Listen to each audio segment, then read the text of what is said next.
मैं शेयर कर रही हूँ पीडीएफ को।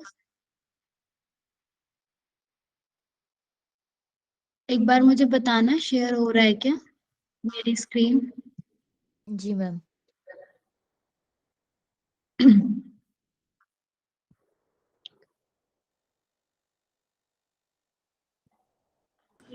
Yes ma'am. ओके ठीक है, तो ये हमारा टॉपिक है, इंडेक्स है कम्युनिकेशन की। तो इसमें हमने 5 चैप्टर्स को पढ़ा था। चैप्टर 1 था जिसमें introduction, characteristic of communication, functions and objectives of communication. Then second chapter types of communication, third chapter effective communication, और fourth barriers to effective communication. Next last is mass media. Okay, so first हमें बहुत उसको छोटा करना है। आपकी जो 12-15 classes को शॉर्ट में 1 और 2 आवर में हमें कंप्लीट करना है। ठीक है, सो पहले हम थोड़ा इंट्रोडक्शन देख लेते हैं। कम्युनिकेशन, कम्युनिकेशन जो वर्ड है, कम्युनिकेशन वर्ड कहाँ से लिया गया है? कम्युनिकेयर और कम्युनिस्ट से। एक फ्रेंच वर्ड है, that is a French word, communist और communicare, that means to share, to share ideas, to share knowledge, anything we share, that is called communication। ठीक है, और हम इसको संचार, हिंदी में हम इसको क्या बोलते हैं? संचार। किसी भी चीज को या किसी भी बात को, अपने विचारों को जब हम एक दूसरे को पहुंचाते हैं, एक दूसरे तक पहुंचाते हैं, दैट इज कॉल्ड संचार और कम्युनिकेशन।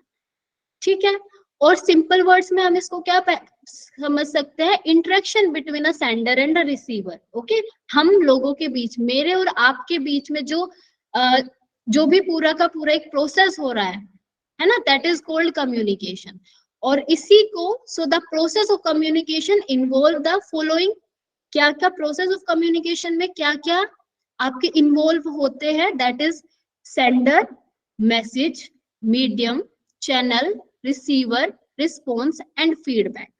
ठीक है, इसको हम पूरा एक बार पढ़ेंगे, जो ये पूरा प्रोसेस है आगे। अब उसके बाद कुछ डेफिनेशंस है कम्युनिकेशन की, उसको एक बार आप लोग देख लेना। कम्युनिकेशन का एक नॉर्मली अगर आप समझोगे सिंपली, जो उसकी डेफिनेशन है, यही है कि हम किसी चीज को, किसी भी बातों को, अपने विचारों को, थॉट्स को एक दूसरे को एक्सचेंज करना। ओके, 2 और मोर पर्सन्स के बीच में जो भी हम एक्सचेंज कर रहे हैं आइडियाज को, फैक्ट्स को, ओपिनियंस को, that is called communication. Okay, आप एक बार इनके जो नेम नीचे दिए हुए हैं उसको एक बार देख लेना। ठीक है, जॉन अडायर ने इसको दिया है, communication is essential the ability of one person to make contact with another. Okay, next is William Newman and Charles Summer ने दिया है। और उसके बाद ऑक्सफोर्ड इंग्लिश डिक्शनरी के अकॉर्डिंग क्या है? ट्रांसफरिंग और कन्वेइंग ऑफ मीनिंग। ठीक है, कम्युनिकेशन क्या है? ट्रांसफरिंग और कन्वेइंग ऑफ मीनिंग, कुछ भी ट्रांसफर करना और कन्वे करना, that is called communication. My voice is clear? जी मैम। Yes ma'am. हरिओम मैम। कुछ लोग ग्रुप में मैसेज कर रहे हैं कि ज्वाइनिंग नहीं हो पा रहा है, ऐसा समथिंग। ओके ओके, एक सेकेंड।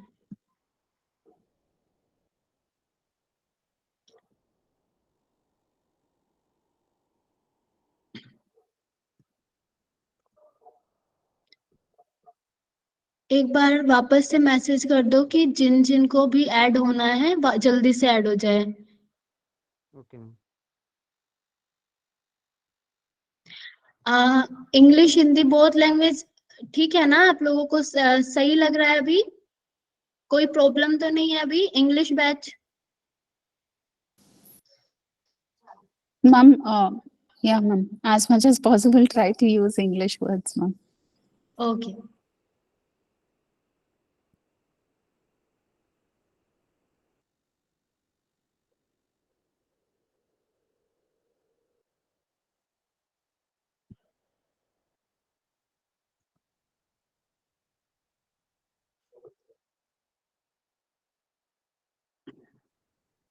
ओके, नेक्स्ट है it is a kind of social interaction. ठीक है, हम एक क्या है, सोशल इंटरेक्शन की तरह हम एक दूसरे से जो बात कर रहे हैं, दैट इज कॉल्ड मीन्स ये कम्युनिकेशन है। और कम्युनिकेशन का एक अलग से इन्होंने क्या बताया है कि सोशल इंटरेक्शन हम समाज में कैसे इंटरेक्ट करते हैं, उसी को हम कम्युनिकेशन कहते हैं।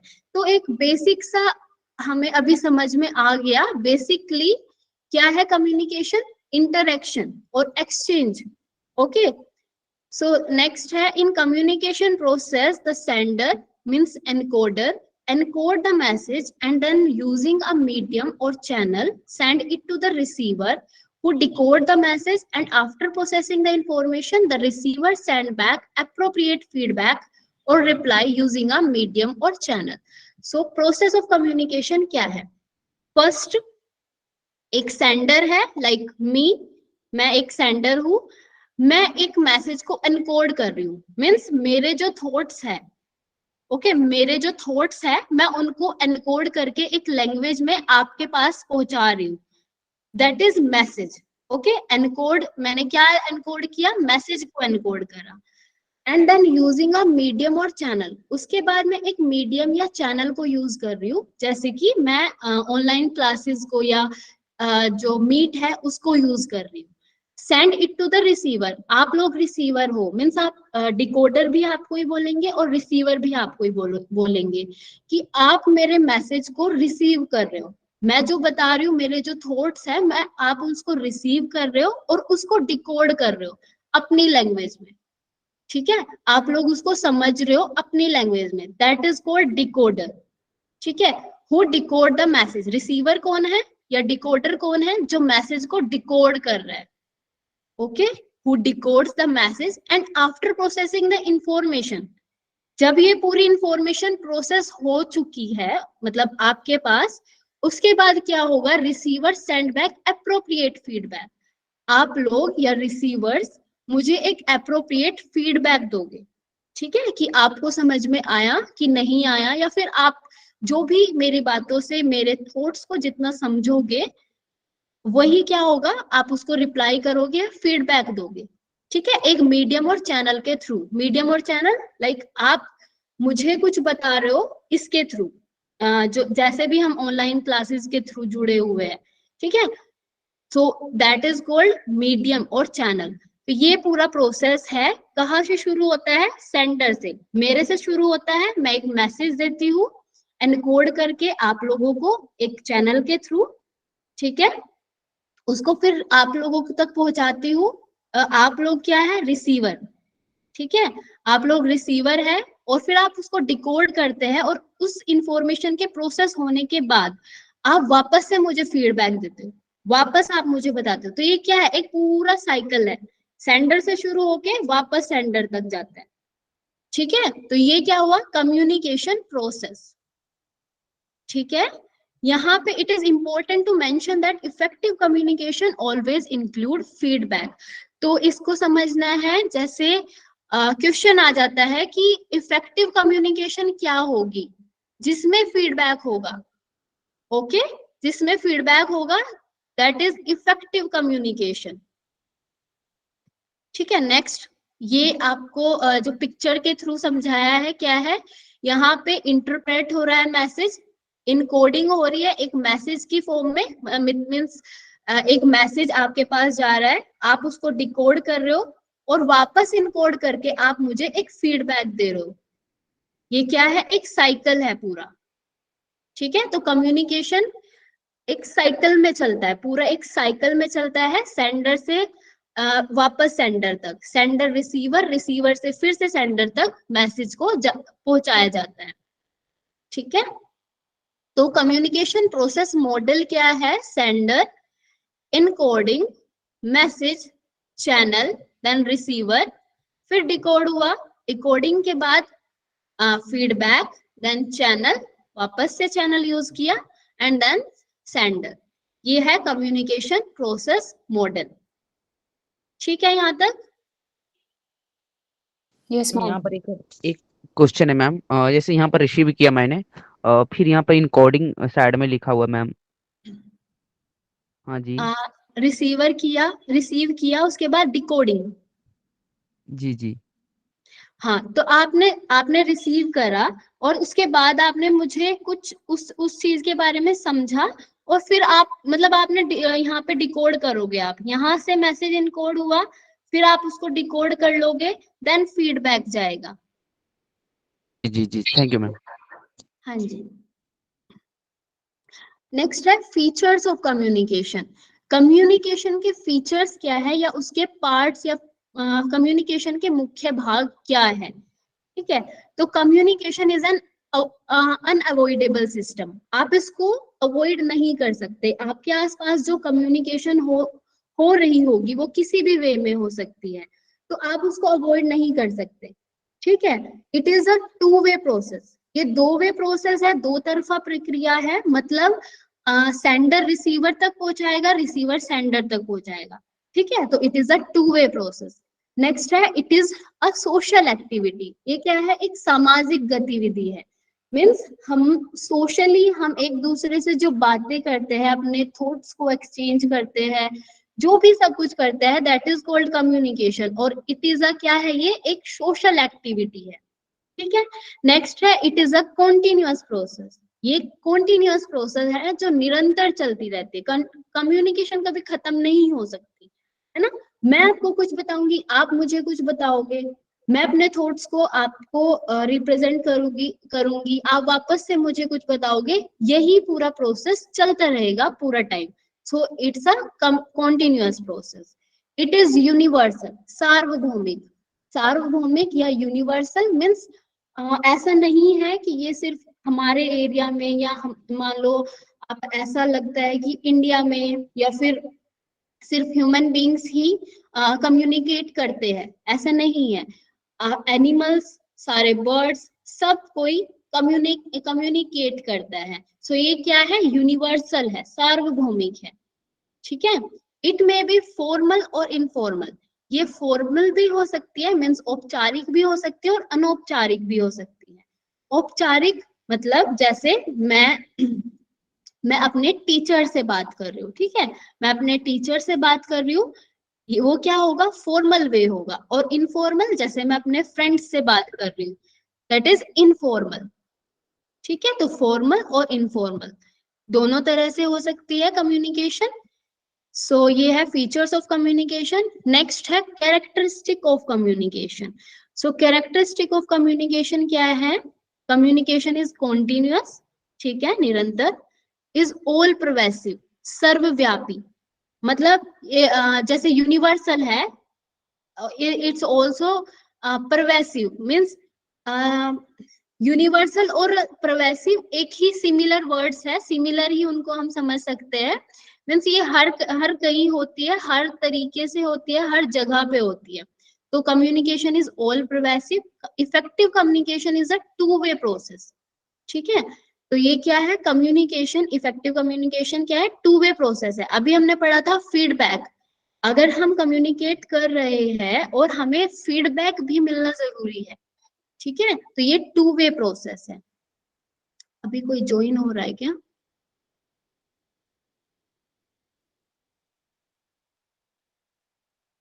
इतना लेट आप लोग ज्वाइन हो रहे हो,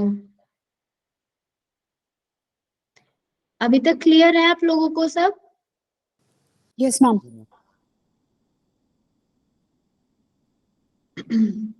जल्दी से ज्वाइन हुआ करो।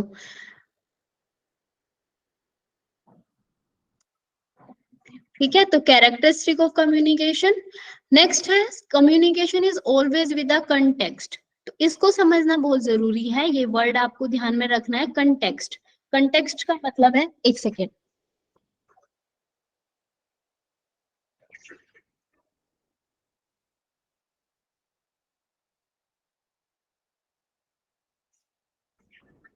हाँ जी। तो कंटेक्स्ट का मतलब क्या है, कंटेक्स्ट या संदर्भ and a relationship aspect. Means हमारी जो कम्युनिकेशन है, कभी भी हम कम्युनिकेट करते हैं वो किसी ना किसी संदर्भ में करते हैं। लाइक अभी हम किस कॉन्टेक्स्ट में बात कर रहे हैं, अभी हम बात कर रहे हैं आपके एग्जाम के कॉन्टेक्स्ट में, अभी आपका एग्जाम आ रहा है, ठीक है। तो अभी हमें क्या करना है, आपके नेट जेआरएफ की प्रिपरेशन के लिए हम किसी रिवीजन क्लास कर रहे हैं, है ना, तो ये है कंटेक्स्ट। कम्युनिकेशन हमेशा हमेशा किसी ना किसी कंटेक्स्ट में होती है। जैसे मैं आपसे बात करूंगी तो मैं किसी भी संदर्भ में करूंगी। जैसे मुझे आप लोगों से बात करनी है, किसी ने मुझे पर्सनली कॉल किया कि मैम मुझे एग्जाम के बारे में कुछ पूछना है, रिवीजन के बारे में पूछना है, मुझे कैसे रिवीजन करना है, तो वो जो सारे किसी ना किसी चीज के बारे में जब हम बात करते हैं, दैट इज कॉल्ड कंटेक्स्ट। ठीक है, तो कम्युनिकेशन कभी भी ऐसे ही नहीं होती। कम्युनिकेशन हमेशा किसी ना किसी संदर्भ में होती है, किसी ना किसी चीज के बारे में हम बात करने के लिए ही कम्युनिकेट करते हैं। ठीक है, तो वो है कंटेक्स्ट। इसको बहुत ध्यान से याद रखना है। कंटेक्स्ट क्या है? किसी ना किसी चीज के बारे में, किसी भी सब्जेक्ट के बारे में, विषय के बारे में हम बात कर रहे हैं, दैट इज कॉल्ड कंटेक्स्ट और संदर्भ। ठीक है, उसके बाद है communication can also be conducted through gestures. हम इशारों से भी बात कर सकते हैं। मैं अपने हाथों के इशारों से भी आपको कुछ समझा सकती हूँ, बता सकती हूँ। ठीक है, तो कम्युनिकेशन जेस्चर्स से भी होती है। उसके बाद है एक एग्जाम्पल दिया हुआ है, both in terms what you say and how you say the matter. Okay, तो जैसे इन्होंने एग्जाम्पल दिया है, please bring me a glass of water, give me a glass of water, can I have a glass of water, can you please give me a glass of water. तो हर एक तरीके से हम बात, जैसे मैं अभी आपको बहुत आराम से प्यार से बोल रही हूँ कि क्या आप मुझे एक ग्लास पानी दे सकते हो, और किसी ने एकदम कैसे सडन बोल दिया मुझे एक ग्लास पानी दो, है ना, तो दोनों अलग अलग डिफरेंट वे हुए। ठीक है, तो कम्युनिकेशन के ये अलग अलग वे है। हम उनको एक, जैसे इसमें लिखा है, same message can be communicative हम एक ऑथोरिटी से भी बोल सकते हैं और एक पोलाइट वे से भी बोल सकते हैं। तो उन दोनों में ही डिफरेंस आ जाता है ना, हमें समझ में आ जाता है कि ये किस तरीके से हमसे बात करना चाह रहे हैं।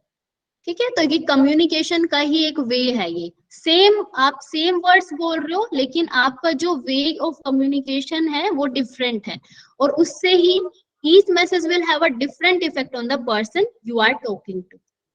ठीक है, उसके बाद हमारे कुछ और है, communication exchanges are based on mutual understanding.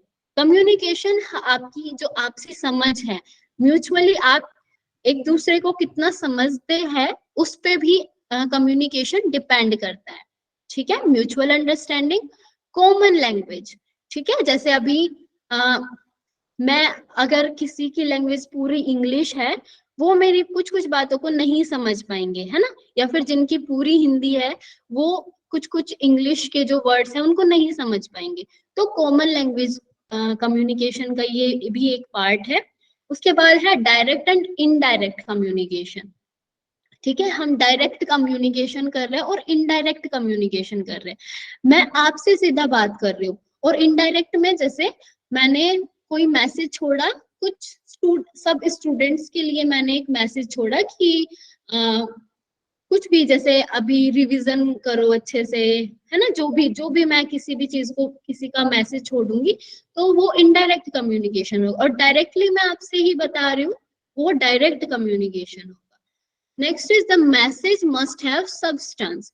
Message के अंदर एक कुछ सब्सटेंसेस होने चाहिए, है ना, जिस चीज के बारे में हम बात कर रहे हैं, तो उसके वो सब होना चाहिए एक मैसेज में। Use of words as well as symbols. हम वर्ड्स के साथ सिंबल्स को भी यूज कर सकते हैं। लाइक यहाँ पे सारे वर्ड्स हैं, और उसके बाद हम कुछ सिंबल्स से, जैसे फोटोग्राफ से दिखा रहे हैं कि ये लोग बातें कर रहे हैं, कम्युनिकेट कर रहे हैं एक दूसरे से। ठीक है, उसके बाद है function and objective of communication. तो communication help in the flow of knowledge from one person to another through the process of sending a message and receiving response. Communication संचार एक माध्यम है विचारों को, ज्ञान को एक दूसरे तक पहुंचाने का। ठीक है, एक बार इसको आप लोग खुद से पढ़ लेना। कम्युनिकेशन के बारे में बताया है कि ये लर्निंग, ट्रेनिंग, स्किल डेवलपमेंट के लिए हम इसको यूज करते हैं। कम्युनिकेशन आपके गोल्स एंड टारगेट्स को अचीव करने के लिए भी हेल्पफुल है। उसके बाद response which is vital part of communication, means जो भी हमें बाद में मैसेज, बाद में रिस्पॉन्स मिलता है ना, उसको show whether the convey message understood properly or not. मेरे को जो बाद में क्लास के बाद रिस्पॉन्स मिलेगा उससे मुझे समझ आएगा कि आप लोग को समझ आया, मेरी जो पूरी क्लास थी वो समझ में आई, या जो मैं मैसेज आपको कन्वे कर रही थी वो आपको कितना समझ में आया, कितना नहीं आया। ठीक है, तो वो रिस्पॉन्स मुझे मिलेगा। उसके बाद आता है it help in understanding emotions, hopes, desires. इस सब को अंडरस्टैंड करने में हेल्प करता है अपना कम्युनिकेशन। हमें मोटिवेट करने में कम्युनिकेशन हेल्प करता है। कुछ भी कल्चर को हमें अपना समझाना हो, किसी को एक दूसरे तक पहुंचाना हो, है ना, तो उसमें भी हम कम्युनिकेट करते हैं। इट कैन इम्प्रूव और डेट्यूरेट अ सिचुएशन। स्थिति को मतलब कम्युनिकेशन से हम किसी भी चीज को सुधार सकते हैं और बिगाड़ भी सकते हैं, है ना। हम उसको इम्प्रूव भी कर सकते हैं और डेटोरेट भी कर सकते हैं। सो ये हुआ कम्युनिकेशन के फंक्शंस। उसके बाद ऑब्जेक्टिव्स हुए ये कम्युनिकेशन के उद्देश्य क्या है कम्युनिकेशन का, ठीक है। उसके बाद आता है मैक्रो फंक्शन ऑफ कम्युनिकेशन। जैसे कि इसमें पहला है इमोटिव फंक्शन। इनको बहुत ध्यान से आपको पढ़ना है, ठीक है। इन जो 7 वर्ड्स है ये, इनको ध्यान में रखना है, क्या इनका मतलब है। इनमें बहुत छोटा सा डिफरेंस है और वही डिफरेंस एग्जाम में आ जाता है क्वेश्चन के तौर पर, ठीक है। तो पहला है इमोटिव फंक्शन, भावनात्मक कार्य। जैसे हम किसी चीज को एक इमोशंस को दिखाते हैं जब अपने, ठीक है। जैसे कि हम किसी के बारे में कुछ सुन के जैसे हमें शौक लगा तो ओ माय गॉड हम इस तरीके से बोलते हैं, ऐसा नहीं होना चाहिए था, ओ गॉड, है ना। ऐसा जब हम बोलते हैं दैट इज इमोटिव फंक्शन या भावनात्मक कार्य, ठीक है। डायरेक्टिव, हम किसी को निर्देश दे रहे हैं, give me a glass of water, है ना, मैं बोल रही हूँ give me a glass of water, तो ये क्या है, डायरेक्टिव फंक्शन। उसके बाद है फेटिक फंक्शन, लाइक मैं कैसे अपनी कन्वर्सेशन को और अपनी किसी भी बात को शुरू कैसे करती हूँ। जैसे हम बात करते हैं हेलो, आप कैसे हो, या जैसे भी हम शुरू करते हैं, या कोई जैसे प्रोग्राम कोई शुरू होता है, शुरू में क्या होता है माइक में हेलो हेलो हेलो हेलो, है ना, इस तरीके से जो शुरू होता है, मीन्स इसको हम बोलते हैं फेटिक फंक्शन। कम्युनिकेशन का ये है phatic function, directive function, emotive function, ठीक है। तीनों क्लियर हुए? Hello, Yes, ma'am. Yes, ma'am. Okay. Next है poetic function. Poetic function like communication में जैसे हम लिखते हैं अशोका द ग्रेट, ये एक पोइट्री के वे में हो गया। हम इसको ऐसा भी लिख सकते हैं द ग्रेट अशोका, लेकिन पोइट्री में या इस तरीके से हम कम्युनिकेट कर रहे हैं कि अशोका द ग्रेट, तो उससे एक अलग ही वाइब आ रही है हमें, एक अलग ही ऐसा लग रहा है कि कुछ बहुत एक बड़े इंसान के लिए या बहुत बड़े आदमी के लिए हम ये बोल रहे हैं अशोका द ग्रेट, ठीक है। तो ये है पोएटिक फंक्शन। नेक्स्ट है रेफरेंशियल फंक्शन, संदर्भात्मक कार्य। रेफरेंशियल फंक्शन क्या है, जैसे हम किसी को, मैं कम्युनिकेट कर रही हूँ और मैं रेफरेंस दे रही हूँ कि आ, हाँ, इसमें एग्जाम्पल हमने क्या किया था रेफरेंशियल फंक्शन में, कि मैं आप लोगों को बता रही हूँ कि ये जो मैंने पूरा कम्युनिकेशन है या कम्युनिकेशन की जो पूरी स्लाइड्स है, ये मैंने केवीएस मदान वाली बुक से बनाई है, ठीक है। तो मैं आपको रेफरेंस दे रही हूँ, मैं आपको कम्युनिकेट कर रही हूँ कि मैंने कम्युनिकेशन जो पूरी स्लाइड्स बनाई है वो केवीएस मदान की बुक से बनाई है। तो ये क्या हुआ, रेफरेंस दे रही हूँ, मैं कम्युनिकेट कर रही हूँ आपको रेफरेंस देके, ठीक है। उसके बाद आता है कंटेक्चुअल फंक्शन। कंटेक्चुअल फिर से आप लोग को समझ में आया कॉन्टेक्चुअल फंक्शन? कोई मुझे बताओ, आप जो हिंदी बैच वाले स्टूडेंट्स हैं, ये बहुत क्लियर किया था हमने, कोई बताओगे? यस मैम, किस सब्जेक्ट या किस कॉन्टेस्ट में बात कर रहे हैं? हम्म जी, वो कहलाएगा। So, do we change the tone according to the context? Like if we are speaking about something that has to be done, so we speak in a very firm voice. So this has to be done at this time. जी ma'am, इसमें बताया था ma'am, जैसे कि हम कहीं भी ऐसा सिचुएशन में रह के रहेंगे, जैसे हॉस्पिटल में रहेंगे, तो वहाँ पर किस टोन में बात करेंगे, ज्यादा आवाज भी करेंगे सही नहीं रहेगा, कहीं ऑफिस में रहेगा, जैसे कहीं स्कूल में गए उस ऑफिस में बात करना, ज्यादा टोन में, एक लिमिट होता है, दायरे में बात करेंगे तो अच्छा रहेगा। इस प्रकार समझेंगे मैम प्रायोगिक कार्य। बिल्कुल ठीक है, कॉन्टेक्चुअल फंक्शन। उसके बाद है ह्यूरिस्टिक फंक्शन। अच्छा, इसके बारे में बताओ आप मुझे, ह्यूरिस्टिक किसको समझ में आया था अच्छे से? मैम हम लोग जैसे कि अनुमान लगाते हैं ना मैम मौसम के, कि मौसम आने वाला है, मतलब बारिश होने वाला है, ऐसा हम पहले अनुमान लग जाता है, जैसे कि बादल को देखकर जैसे अनुमान लगाते हैं ना, तो इस प्रकार हम ऐसा समझते हैं। ठीक है। और कोई? मैम जैसे कि वो क्रिकेट का कमेंट्री देते हैं, वैसे क्या होने वाला है आगे, तो ठीक वो है, भी तो ये है एस्ट्रोलॉजी। हाँ, और कोई भी बताएंगे? ठीक है, ह्यूरिस्टिक फंक्शन अनुमानी कार्य, मीन्स हम कम्युनिकेट करते हैं। जैसे मैंने एग्जांपल दिया था इसमें, हम कमेंट्री सुनते हैं, ठीक है। अभी क्रिकेट चल रहा था तो आप लोग शुरू पहले से ही कमेंट्री आ जाती है ना, कि अभी सिक्सर लगेगा, अभी चौका लगेगा, अभी छक्का लगेगा। ये पूरी जो कमेंट्री जो मीन्स वो कम्युनिकेट करते हैं हमें कमेंट्री के वे में, पहले से वो बता देते हैं कि अभी अभी छक्का लगेगा, अभी चौका लगेगा। तो वो है ह्यूरिस्टिक फंक्शन। ठीक है, ये 7 फंक्शंस आपको ध्यान होने चाहिए: emotive, directive, phatic, poetic, referential, contextual और ह्यूरिस्टिक। ठीक है, इनको क्लियर ही करना है आपको पूरा। Ma'am, these are under what kind of communication? Micro? Macro function of communication. Okay. Next है कुछ और एडिशनल फंक्शंस है कम्युनिकेशन के। फर्स्ट है डिनोटेशन, संकेत। जैसे कि फॉर एग्जांपल, इसको एग्जांपल से समझो। स्नेक, अगर जैसे हम एक स्नेक के बारे में बात कर रहे हैं तो हम कुछ डेनोटेटिव मीनिंग्स उसके देंगे, like scaly, legless, sometimes venomous reptiles, having a long tapering, cylindrical body, and found in most tropical and temperate region। ये हम किसी भी डिक्शनरी में अगर हम स्नेक के बारे में देखेंगे, स्नेक को सर्च करेंगे, तो उसके ये जो सारे फंक्शंस है, मतलब उसके जो कुछ जो उसकी ही सिर्फ फीचर्स है वो हमारे सामने आएंगे, कि वो स्केली होता है, लेगलेस होता है, वेनोमस रेप्टाइल होता है, हैविंग अ लॉन्ग टेपरिंग, ठीक है, और सिलेंड्रिकल बॉडी होती है, और ट्रॉपिकल और टेम्परेट रीजन में मिलता है। तो ये क्या है? डेनोटेटिव मीनिंग्स है। ठीक है, तो ये है डेनोटेशन। नेक्स्ट है connotation. Connotation, the other hand, refers to the association that are connected to a certain word. Like हम एक वर्ड से किसी भी पर्सन को जो रिप्रेजेंट करते हैं।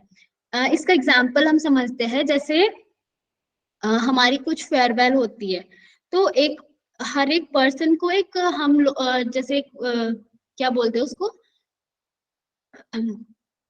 एक नाम दे देते हैं, है ना। जैसे ये मिस फेयरवेल है, या मिस ब्यूटी, या मिस जो भी हम कुछ भी नाम देते हैं एक पर्सन की पर्सनालिटी को मैच करते हुए। ठीक है, जैसे हम स्नेक को कोनोटेशन क्या दिया? एविल, डेंजर, है ना। तो स्नेक को कोनोटेशन दिया डेंजर का। तो डेनोटेशन क्या है और कोनोटेशन क्या है, इनको ध्यान रखना है। बहुत सारे क्वेश्चंस इस पे बने हैं, इनको ध्यान रखना है। बस इनमें बहुत थोड़ा सा डिफरेंस है। Ma'am, denotation is physical characteristics, right? All physical characteristics, and connotation is the mental representation. हाँ, Like, समझ सकता है। Yeah, you gave a good example of a person of a beauty pageant where each person who wins a particular thing gets the Miss World, Miss Universe, or Miss Earth, things like that. So they are represented with those titles. That is connotation. Yes, that is connotation. ठीक है, डेनोटेशन and connotation. Next है सिमाइली या उपमा। उपमा हम इसको बोलते हैं, जैसे इसमें एग्जाम्पल दिया हुआ है, 2 डिसिमिलर ऑब्जेक्ट्स। ठीक है, वो सिमिलर नहीं है, एक दूसरे के जैसे नहीं है, लेकिन हम उनको कनेक्ट करके किसी को समझाते हैं। तो ये क्या है example? My boyfriend is like a typhoon in the house. ठीक है, तो उन्होंने क्या बताया है, अपने बॉयफ्रेंड को एक टाइफून के जैसे, टाइफून मतलब साइक्लोन जैसा कुछ होता है ना, typhoon. Yes, ma'am. Yes, ma'am. हाँ, तो तूफान। उसको उन्होंने डिनोट किया है टाइफून से। ठीक है, तो ये है सिमाइली, एक उपमा देना। ठीक है, नेक्स्ट है मेटाफोर या रूपक, is similar to a simile और except that a metaphor compares to dissimilar. इसमें भी दो डिसिमिलर सब ऑब्जेक्ट्स को या डिसिमिलर वर्ड्स को ही एक दूसरे से जोड़ते हैं, लेकिन उसमें लाइक जैसा वर्ड यूज नहीं करते। जैसे इसमें माई बॉयफ्रेंड इज लाइक, है ना, आईफोन यूज किया है। इसमें क्या लिखा है, my boyfriend is an angel, है ना, या my motorcycle is a bomb on wheels. इस तरीके से बस इसमें क्या डिफरेंस है, दोनों में डिफरेंस को याद रखना है कि इसमें लाइक यूज किया है और इसमें सीधा उसको एक दूसरे से सिमिलर बता दिया है ना, कि माई बॉयफ्रेंड इज एन एंजल। ठीक है, तो ये मेटाफोर है, सिमाइली है, कोनोटेशन एंड डेनोटेशन। इन वर्ड्स को बहुत अच्छे से आपको ध्यान रखना है। ठीक है, एग्जाम्पल्स इनके याद कर लो आप। ठीक है, नेक्स्ट चले। मैम माइक्रो फंक्शन में और एक था ना, धातु भाषा संबंधी। क्या? माइक्रो फंक्शन में और एक था ना, 8 थे ना वो, आपने 7 ही बताए। अच्छा, इसमें तो लैंग्वेज इसमें तो 7 ही है। 8 शायद मैंने बताया था लास्ट टाइम, आपने इसमें बताया नहीं था। है। हाँ नहीं बताया था मैम, वो। मैं आपने ही बताया था। आपकी आवाज क्लियर नहीं आ रही है। आपने ही बताया था धातु भाषा संबंधी कार्य। अच्छा, मेटा लिंग्विस्टिक ना। हाँ, इसमें शायद मैं डालना उसको भूल गई। किसी को याद है तो एक बार बता दो, या मैंने जो लिखवाया हो तो एक बार बता दो सबको। मैंने सिर्फ पॉइंट्स लिखाए हो। हम्म, किसी ने लिखा हो, किसी ने नोट्स में लिखा हो तो एक बार बता दो।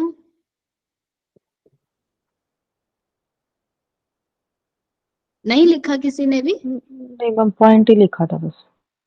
चलो ठीक है, मैं इसको ग्रुप में शेयर कर दूंगी आपके पास। ठीक है, नेक्स्ट हम पढ़ते हैं प्रोसेस ऑफ कम्युनिकेशन। तो प्रोसेस ऑफ कम्युनिकेशन क्या है, sender, encoding, message, channel, receiver, decoding.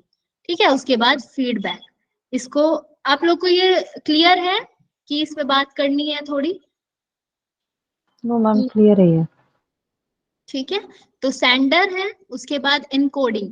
मैं अपने थॉट्स को, अपने जो भी मैं आप लोग को बताना चाह रही हूँ उनको इनकोड कर रही हूँ एक मैसेज में। ठीक है, एक मैसेज में इनकोड कर रही हूँ। उसके बाद क्या है, मैसेज आप लोग के पास वो मैसेज पहुंचेगा। देन उसके बाद इसके थ्रू पहुंचेगा, कम्युनिकेशन चैनल के थ्रू। ठीक है, चैनल और मीडियम, इन दोनों में कंफ्यूज नहीं होना है। चैनल और मीडियम सेम एक जैसी ही चीजें हैं। कभी कभी अगर मीडियम और चैनल को डिफरेंट कर देते हैं तो उसमें क्या होता है कि चैनल जो है, जैसे कि मैं मीट को, गूगल मीट को यूज कर रही हूँ।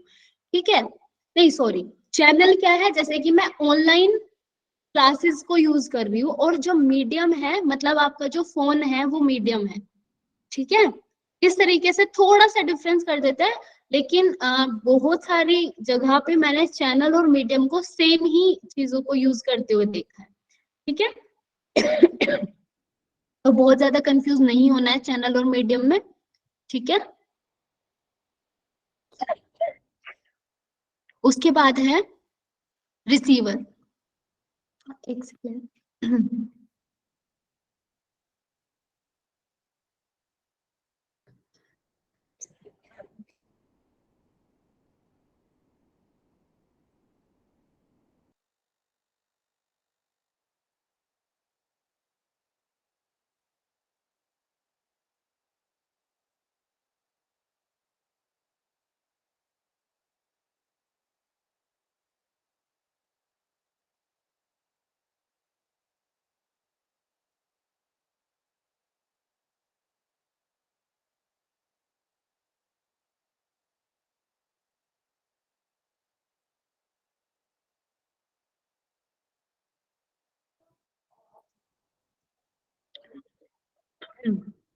हाँ जी,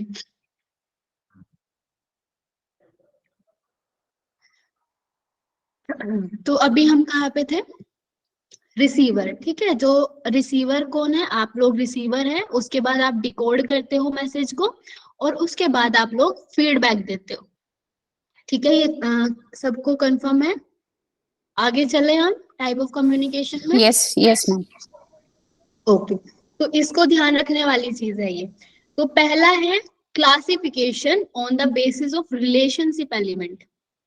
एक दूसरे के बीच में रिलेशन कैसा है, उसके बेस पे हमारे जो कम्युनिकेशन है वो 3 टाइप की होती है, इंट्रापर्सनल, इंटरपर्सनल, ग्रुप कम्युनिकेशन और मास मीडिया, ठीक है। तो इंट्रापर्सनल क्या है, आगे हम देखते हैं। उसके बाद है on the basis of channel. इनको आपको याद रखना है, रिलेशनशिप के बेस पे, चैनल के बेस पे, पर्पस एंड स्टाइल के बेस पे और डायरेक्शन के बेस पे, ठीक है। तो on the basis of relationship ध्यान है इंट्रापर्सनल, इंटरपर्सनल और ग्रुप, और उसके बाद है मास मीडिया। फिर उसके बाद है on the basis of channel verbal communication and non verbal communication. उसके बाद है on the basis of purpose and style formal and informal, और on the basis of direction vertical, horizontal and diagonal, ठीक है। Relationship, channel, purpose and style और डायरेक्शन। अब सबसे पहले आपका है relationship. On the basis of relationship intrapersonal communication. Intra, इसको ध्यान रखना है, इंट्रा मीन्स मैं खुद से ही जो बात कर रही हूँ, ठीक है। It is communication within an individual almost all the time including talking to oneself, listening to oneself and relating to oneself. हम लोग जब खुद से ही बातें करते हैं वो क्या है, इंट्रापर्सनल कम्युनिकेशन।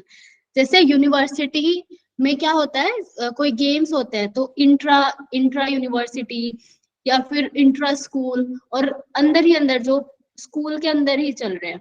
और इंटर मतलब 2 यूनिवर्सिटीज या 2 स्कूल्स के बीच में, तो वो क्या होता है, इंटर यूनिवर्सिटी गेम्स या इंटर स्कूल गेम्स, है ना। तो आपका सबसे पहला इंट्रा पर्सनल। अच्छा मुझे बताओ, जैसे हम बात करते हैं भगवान जी से, हम बात कर रहे हैं, oh my God, oh no, ये कैसे हो गया, ऐसे हम जो बातें करते हैं वो क्या है, इंट्रा पर्सनल और Intra. पर्सनल हो जाएगा मैम। ठीक है। ऐसे एग्जाम्पल्स बहुत बार आते हैं कि ये इंट्रा में आएगा कि इंटर में आएगा, ठीक है। तो इसको ध्यान रखना है, इंट्रा मतलब अपने आप से बातें करना, ठीक है। उसके बाद हम चलते हैं इंटरपर्सनल में। इंटरपर्सनल जो भी हम एक दूसरे से बात कर रहे हैं, मैं आपसे बात कर रही हूँ, आप मेरे से बात कर रहे हो, मैं सबसे बात कर रही हूँ, है ना, वो एक ग्रुप कम्युनिकेशन होएगी, लेकिन वो भी इंटरपर्सनल का ही एक टाइप होगा, ठीक है। तो इंटरपर्सनल में 2 लोगों के बीच में जो बात होगी वो होगा इंटरपर्सनल कम्युनिकेशन।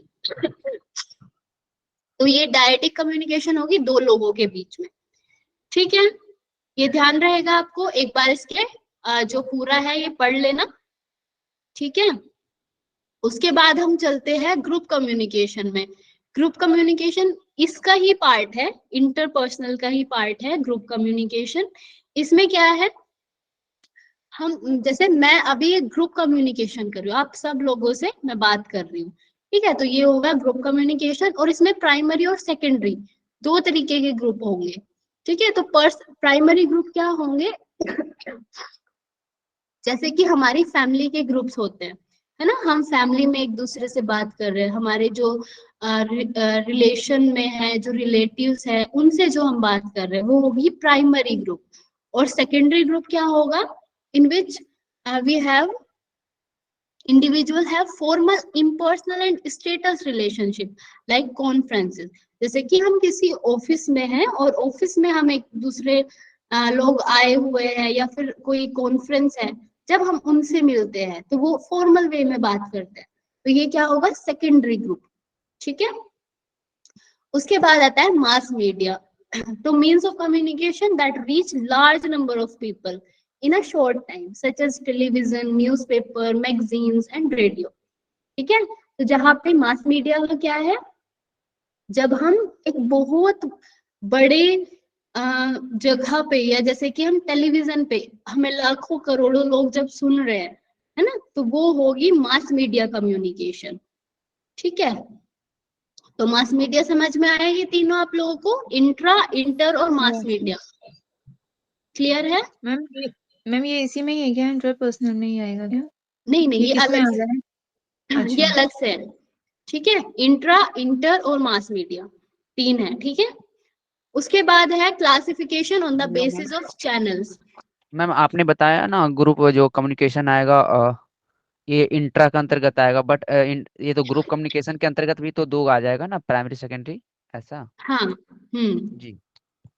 इसका आपसे कभी भी ऐसा नहीं पूछेंगे कि ये इसके अंदर आएगा कि नहीं आएगा, है ना, बस ऐसा पूछ लेंगे कि ये ग्रुप कम्युनिकेशन है या इंटर पर्सनल कम्युनिकेशन है। मोस्टली इंटर और इंट्रा, इन दोनों में डिफरेंस आता है, क्योंकि इनमें लोग कंफ्यूज हो जाते हैं, है ना।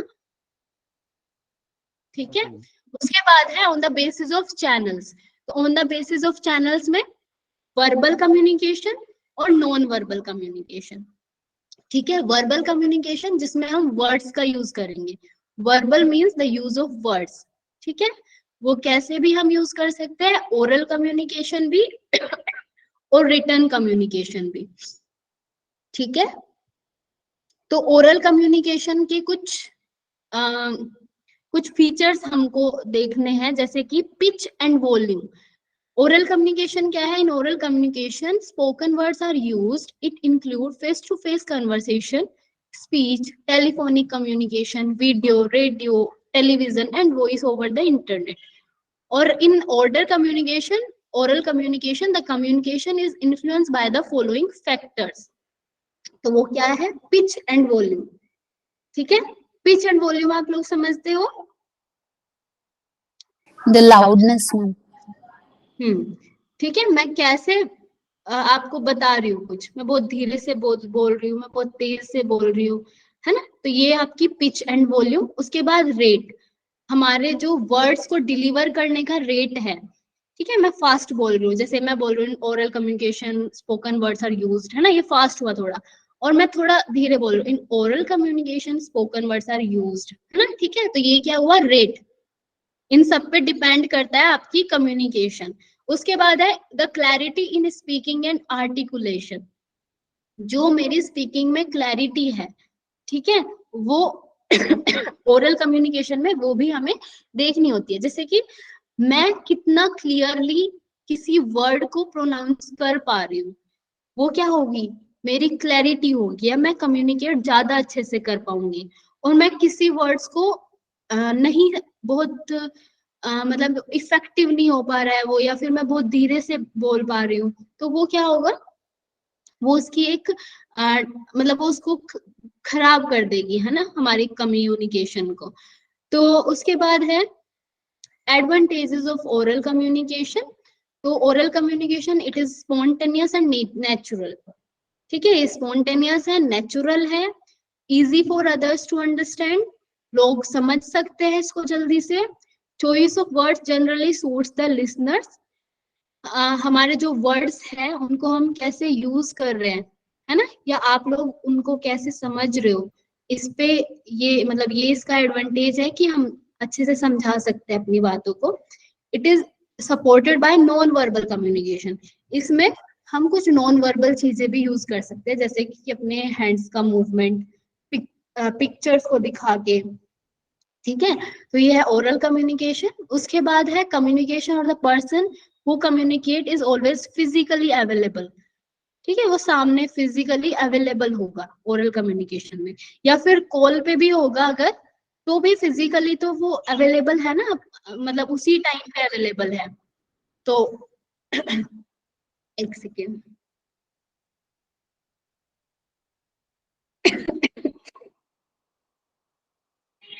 अभी भी कोई ज्वाइन हो रहा है क्या? मैसेज तो पड़ा था एक बहुत देर से।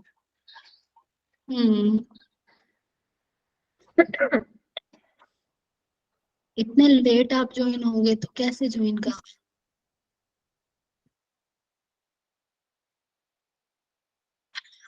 ठीक है, अब लिमिटेशन ऑफ ओरल कम्युनिकेशन क्या है? Words spoken disappear. मैम यहाँ पर एक वर्ड बता देंगे, स्पॉन्टेनियस, इसका हिंदी मीनिंग क्या होता है, इसका अर्थ कैसे निकालेंगे? क्या है स्पॉन्टेनियस? जी मैम। तुरंत तुरंत बोल सकते हैं पवन जी, हाँ, ओके। तुरंत इसको और आप मैम समझ। और तुरंत जवाब देते पिच हैं। और टोन्स में अंतर एक बता देंगे मैम? पिच और पिच और वॉल्यूम में वॉल्यूम। अंतर डिफरेंट। जी मैम। हाँ, पिच जैसे कि पिच को हम कैसे समझ सकते हैं? Pitch is degree of highness और लोनेस ऑफ अ टोन। जैसे कि मैं कभी बीच बीच में बहुत एक थोड़ी सी तेज बोलती हूँ, ठीक है, जैसे कि मुझे आपको कोई एक इम्पोर्टेंट चीज बतानी है, जैसे मुझे बताना है पिच एंड वॉल्यूम, इसको ध्यान रखना है, और मैं अब पूरा का पूरा जो आपका सेंटेंस है उसको पढ़ूंगी, pitch is a degree of highness और लोनेस, है ना।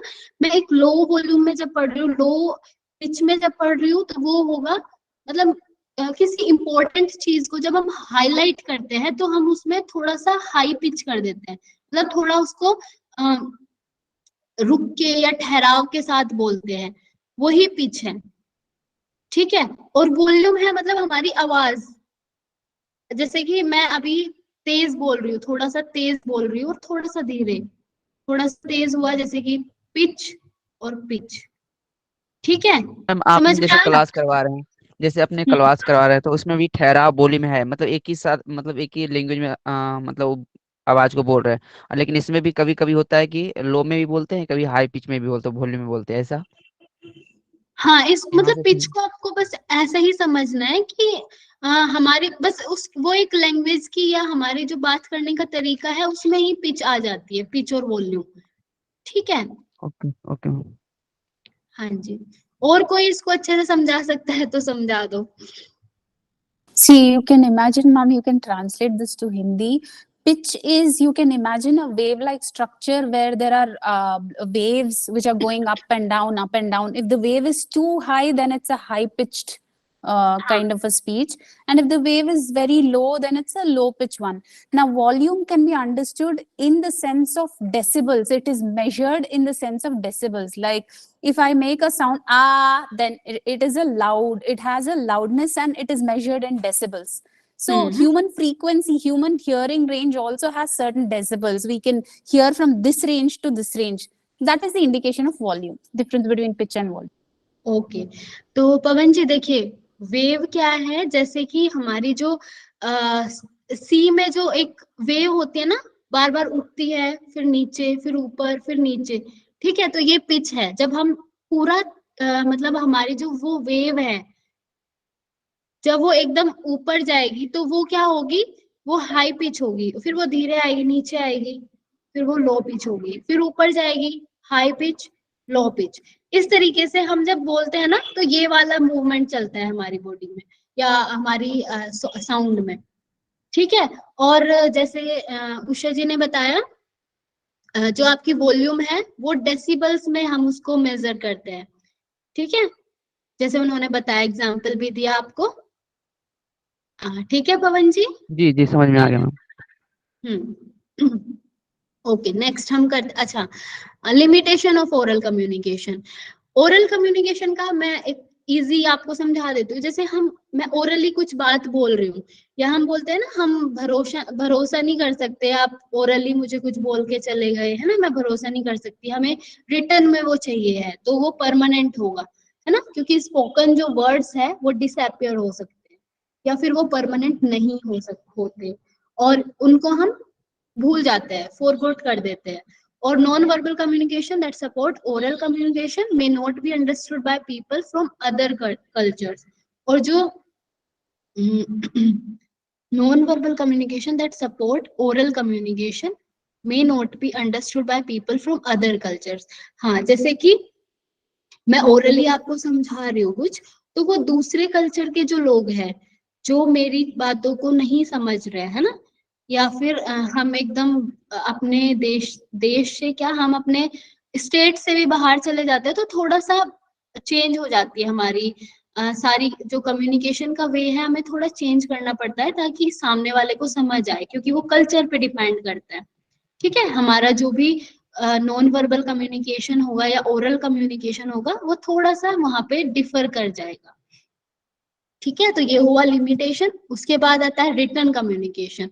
तो रिटन कम्युनिकेशन मतलब वही जो हम रिटन में कुछ sign, symbol, printed, handwritten form में जो भी हम कुछ देते हैं या जो भी रिटर्न में चीजें होती है वो होगा आपका रिटर्न कम्युनिकेशन। और उसके एडवांटेज क्या होंगे, एडवांटेजेस क्या होंगे उसके उनमें एरर होने का, एरर मिनिमाइज होंगे क्योंकि हम उसको बार बार पढ़ सकते हैं, बार बार उसको फिर से लिख सकते हैं। Communication provide an automatic record, उसका एक ऑटोमेटिक रिकॉर्ड होगा, ठीक है, जो भी आपने मैसेज सेंड किया है उसका रिकॉर्ड होगा। उसके बाद है message enable the receiver to fully understand it and send appropriate feedback. मैं आपको कोई मैसेज सेंड करूंगी रिटर्न फॉर्म में, आप उसको आराम से पढ़ के 10 मिनट 20 मिनट लेके उसके बाद मुझे वापस फीडबैक दे सकते हो, ठीक है। तो ये इसके एडवांटेजेस हो गए। उसके बाद है लिमिटेशन, कि वो रिटर्न कम्युनिकेशन में not provide prompt and spontaneous feedback, तभी के तभी तुरंत हमें फीडबैक नहीं मिलेगा, है ना। रिटर्न कम्युनिकेशन में टेक मोर टाइम, ज्यादा टाइम लगेगा, हम लिखेंगे उसको पूरा, उसमें थोड़ा टाइम लगेगा। उसके बाद है usually communication is mix of both oral and written, both का जो मिक्सचर है, ठीक है।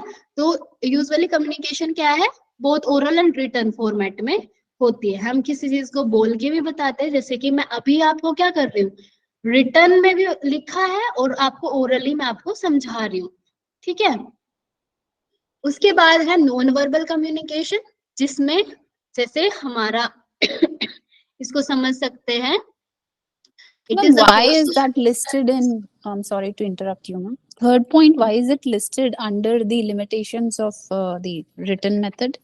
हाँ, मुझे भी ऐसा लगा था, ये शायद एक अलग से ही पॉइंट Yeah, इसमें दे it दिया। might be a different point, ma'am. हाँ, बस आप इसको ध्यान रखना है आपको, ठीक है। या फिर ध्यान भी रखने का नहीं है, ये आप लोग को समझ में आ ही गया कि ओरल और रिटन फॉर्मेट में दोनों में होता है कम्युनिकेशन हमेशा, ठीक है। ओरल में एक लिमिटेशन बता देंगे फिर से पुनः मैम। ओरल में, अच्छा, जैसे कि मैं एग्जांपल आपको दे रही हूँ, ओरल में मैंने आपको कुछ बात बताई और फिर आप मेरा रेफरेंस देके वो किसी और को बताने लगो, ठीक है। मैंने आपको कुछ बताया, आप उसको किसी और को बताने लगो और मेरा रेफरेंस दे दो, है ना। और फिर मैं बाद में आपको बोल के और मैं बाद में कह दूं कि नहीं, ये तो मैंने नहीं बोला था, तो आपके पास कोई उसका प्रमाण नहीं होगा, है ना। आपके पास कोई प्रमाण नहीं है कि नहीं आपने ही बोला था।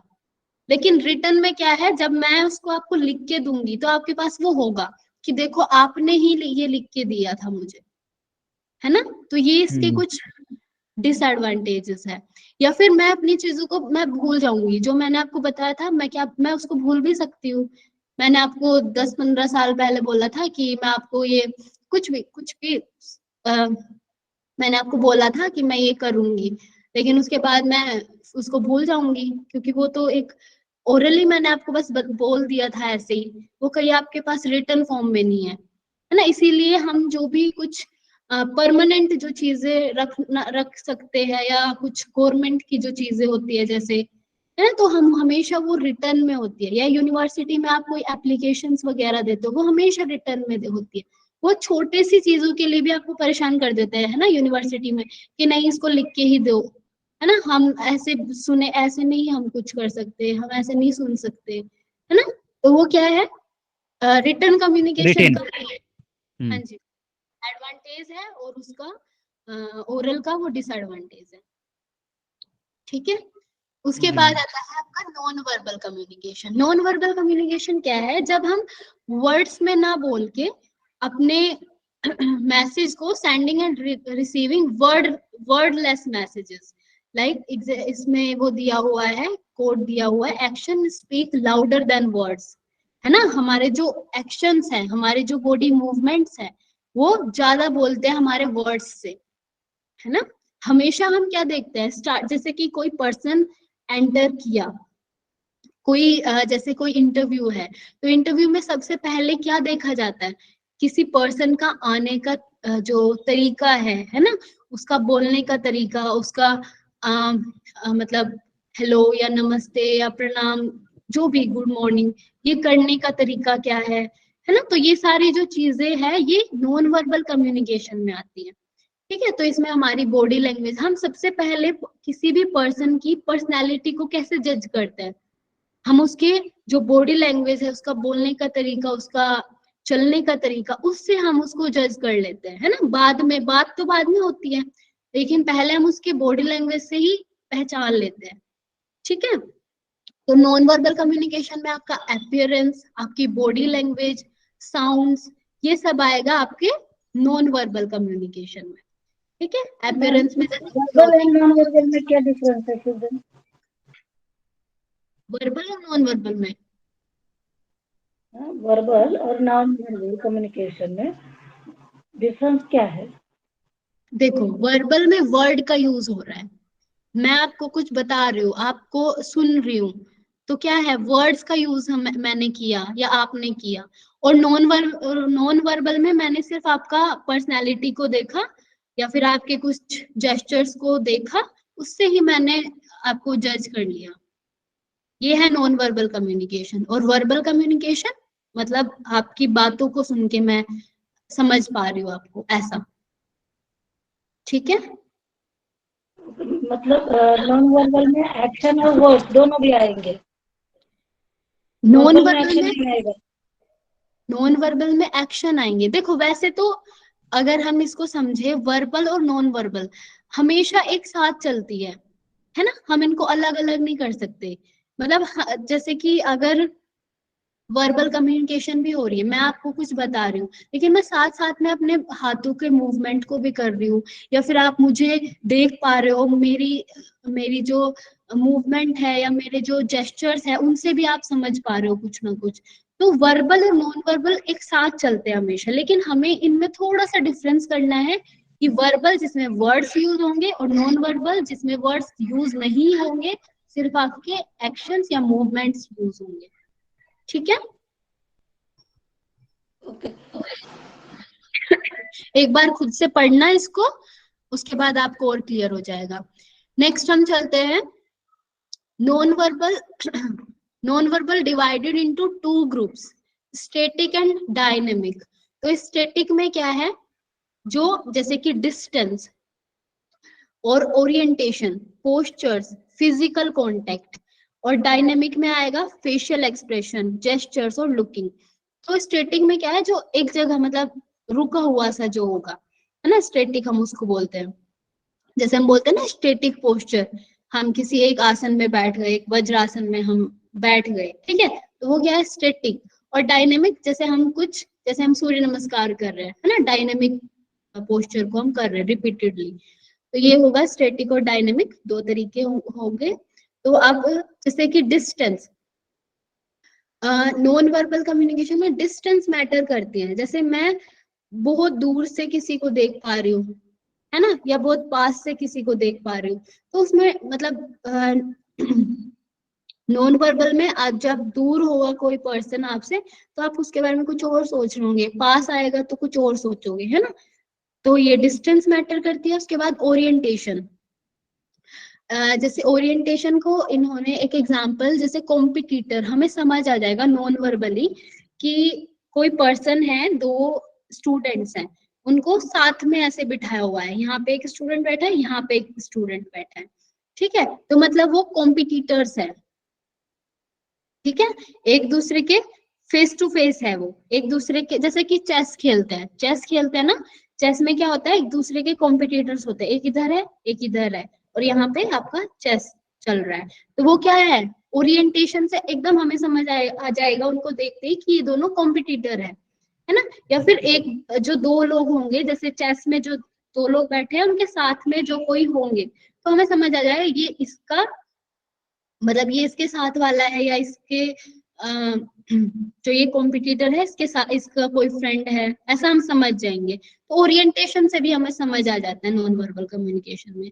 उसके बाद है पोस्चर, जैसे कि हम लेग क्रोस्ड या फोल्डेड आर्म्स करके बैठे होंगे, तो साइकोलॉजी में हम क्या सीखते हैं कि लेग क्रोस्ड मतलब आप थोड़ा कॉन्फिडेंट नहीं हो, ऐसा हम सीखते हैं ना। तो नॉन वर्बल कम्युनिकेशन से हमें समझ आ जाता है कि मतलब ये पर्सन थोड़ा कॉन्फिडेंट नहीं है वो अभी इस टाइम पे। उसके बाद है फिजिकल कांटेक्ट, जैसे कि हम किसी से हैंडशेक करते हैं, हम कोई बहुत अच्छा हमारा फ्रेंड होता है तो हम उससे कैसे शेक हैंड करते हैं, बहुत खुश होके, है ना, हमें समझ आ जाए अच्छा ये फ्रेंड्स होंगे शायद। उसके बाद है आपका या फिर टचिंग, होल्डिंग, पैटिंग, इन सब से भी हमें समझ आ जाएगा, नॉन वर्बली हमें एक मैसेज मिल जाएगा। उसके बाद है dynamic feature, facial expression such as smile, frown, raised eyebrow, है ना, हमारी आईब्रो ऐसे तनी हुई होगी, मतलब ये गुस्से में है ये पर्सन, ऐसे सब समझ आ जाएगा ना।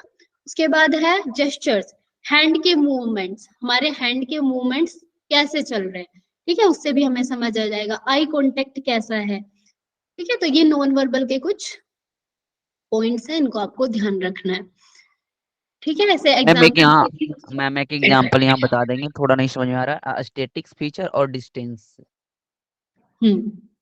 स्टैटिक फीचर जैसे कि जैसे मैंने आपको बताया, चेस जो गेम है वो चल रहा है, तो वो एक जगह पे बैठे हुए हैं, ठीक है, और उनको देख के मैं बता सकती हूँ कि ये दोनों कॉम्पिटिटर होंगे, या इन दोनों के बीच में कोई गेम चल रहा है ना, ऐसा मैं देख के बता सकती हूँ। वो लोग बैठे हुए हैं, स्टैटिक है, वो एक जगह पे बैठे हुए हैं।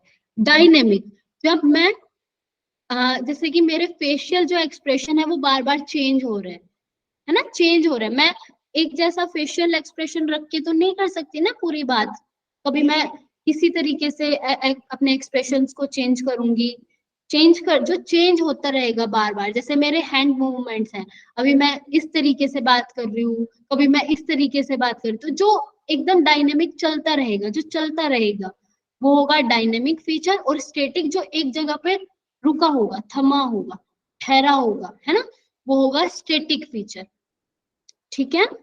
Okay ma'am. और डिस्टेंस मैम, एक डिस्टेंस वर्ड है। हाँ, डिस्टेंस को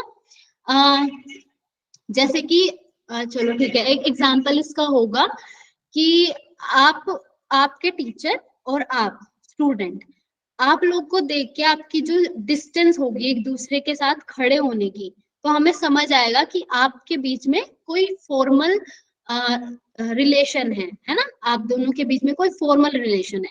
और दोस्तों के साथ क्या होता है, हम एक साथ खड़े होते हैं, पास पास खड़े होते हैं, तो हमें समझ आया ये इनफॉर्मल रिलेशन है, मतलब ये लोग दोस्त हैं, या जैसे हमारी फैमिली वाले हैं तो हम उनके साथ बहुत चिल रहते हैं, कूल रहते हैं, एकदम पास पास आस पास रहते हैं। और उसमें जब हम किसी एक फॉर्मल बात कर रहे होंगे किसी से, तो हम थोड़ा दूर रहेंगे, एक डिस्टेंस मेंटेन रहेगा हमारे बीच में, ठीक है। जी मैम। क्लियर हुआ सभी को?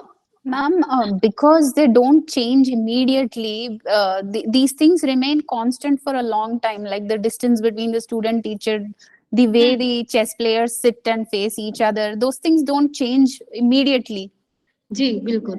So they are called static, and things which change rapidly or immediately, like facial expressions and our hand movements and the eye contact, all that keeps changing very frequently. So that kind of feature is called dynamic feature. Dynamic, yes, ठीक इसको है, एक clear. चीज और से समझ सकते हैं मैम, इसको थोड़ा सा अगर कुछ पॉइंट्स अगर देखे जाए तो स्टैटिक में अंडर कॉन्फिडेंट थोड़ा सा समझ सकते हैं, और डायनेमिक जो है वो आपका कॉन्फिडेंट शो करता है। नहीं, ये तो बिल्कुल अलग चीजें हो गई दोनों, है ना, बस आप इसको इतना सा समझो। समझने के लिए हाँ ठीक है, आप इस तरीके से समझ रहे हो तो ठीक है, आपके लिए ठीक है ये, लेकिन आप सब लोग इसको बस इतना समझो कि स्टैटिक फंक्शन क्या है, एक जगह पे जो रुका हुआ है, और डायनेमिक जो चल रहा है ना, जो कॉन्स्टेंटली चल रहा है, ठीक है। नेक्स्ट हम चलते हैं। ये जो वर्ड्स है इनको बहुत अच्छे से आप लोग को ध्यान में रखना है। कुछ कुछ जो वर्ड्स मैं आपको बता रही हूँ ना, क्योंकि कम्युनिकेशन जैसे जो टॉपिक है उनसे इस तरीके के जो वर्ड्स है वही आते हैं मोस्टली, ठीक है। तो प्रोक्सिमिक्स मतलब समीपता, ठीक है, ये भी नॉन वर्बल का ही है। प्रोक्सिमिक्स जैसे मैंने अभी बताया ना, डिस्टेंस मेंटेन करना, है ना, तो एक दूसरे के बीच में कितने डिस्टेंस है, कितने आसपास है वो लोग, तो प्रोक्सिमिक्स वो होता है। उसके बाद है पैरालिंग्विस्टिक, मतलब जो हमारी पिच, वॉल्यूम, स्पीड, क्लैरिटी, ये जो सारी चीजें हैं वो आएगी पैरालिंग्विस्टिक के अंदर। उसके बाद है काइनेसिक्स, काइनेसिक्स मतलब मूवमेंट से मैसेज देना। इसमें एग्जांपल मैंने क्या दिया है, ट्रैफिक पुलिस। जो ट्रैफिक पुलिस होती है वो एक जगह पे खड़े होके हमें एक मैसेज देती है कि ये वाले लोग आएंगे, ये वाले लोग रुकेंगे, है ना। वो क्या देती है हमें, मूवमेंट से जो मैसेज देती है वो बोलते हैं काइनेसिक्स, है ना। जैसे हमने काइनेटिक्स पढ़ा होगा फिजिक्स में, तो ये क्या है, काइनेसिक्स मतलब जो मूवमेंट से हमें मैसेज देता है। हैप्टिक्स जो हमें टच से कोई मैसेज देता है ना, टच करने से। जैसे कुछ भी जैसे होता है ना, कोई हम परेशान हैं तो कोई हमें आके बस एक इस तरीके से हम पेट करता है ना, तो हमें समझ आ जाता है कि हाँ मतलब ये हमें नॉन वर्बली हमें बोल रहा है कि हाँ मैं तुम्हारे साथ हूँ, या सब अच्छा होगा। इस तरीके से जब हम समझते हैं तो ये क्या है, हैप्टिक्स। उसके बाद है Like patting, right, ma'am? हाँ जी, पैटिंग। उसके बाद है फिनेमिक्स। तो ये क्या होगा, साउंड से रिलेटेड, साउंड से जो हमें समझ आएगा।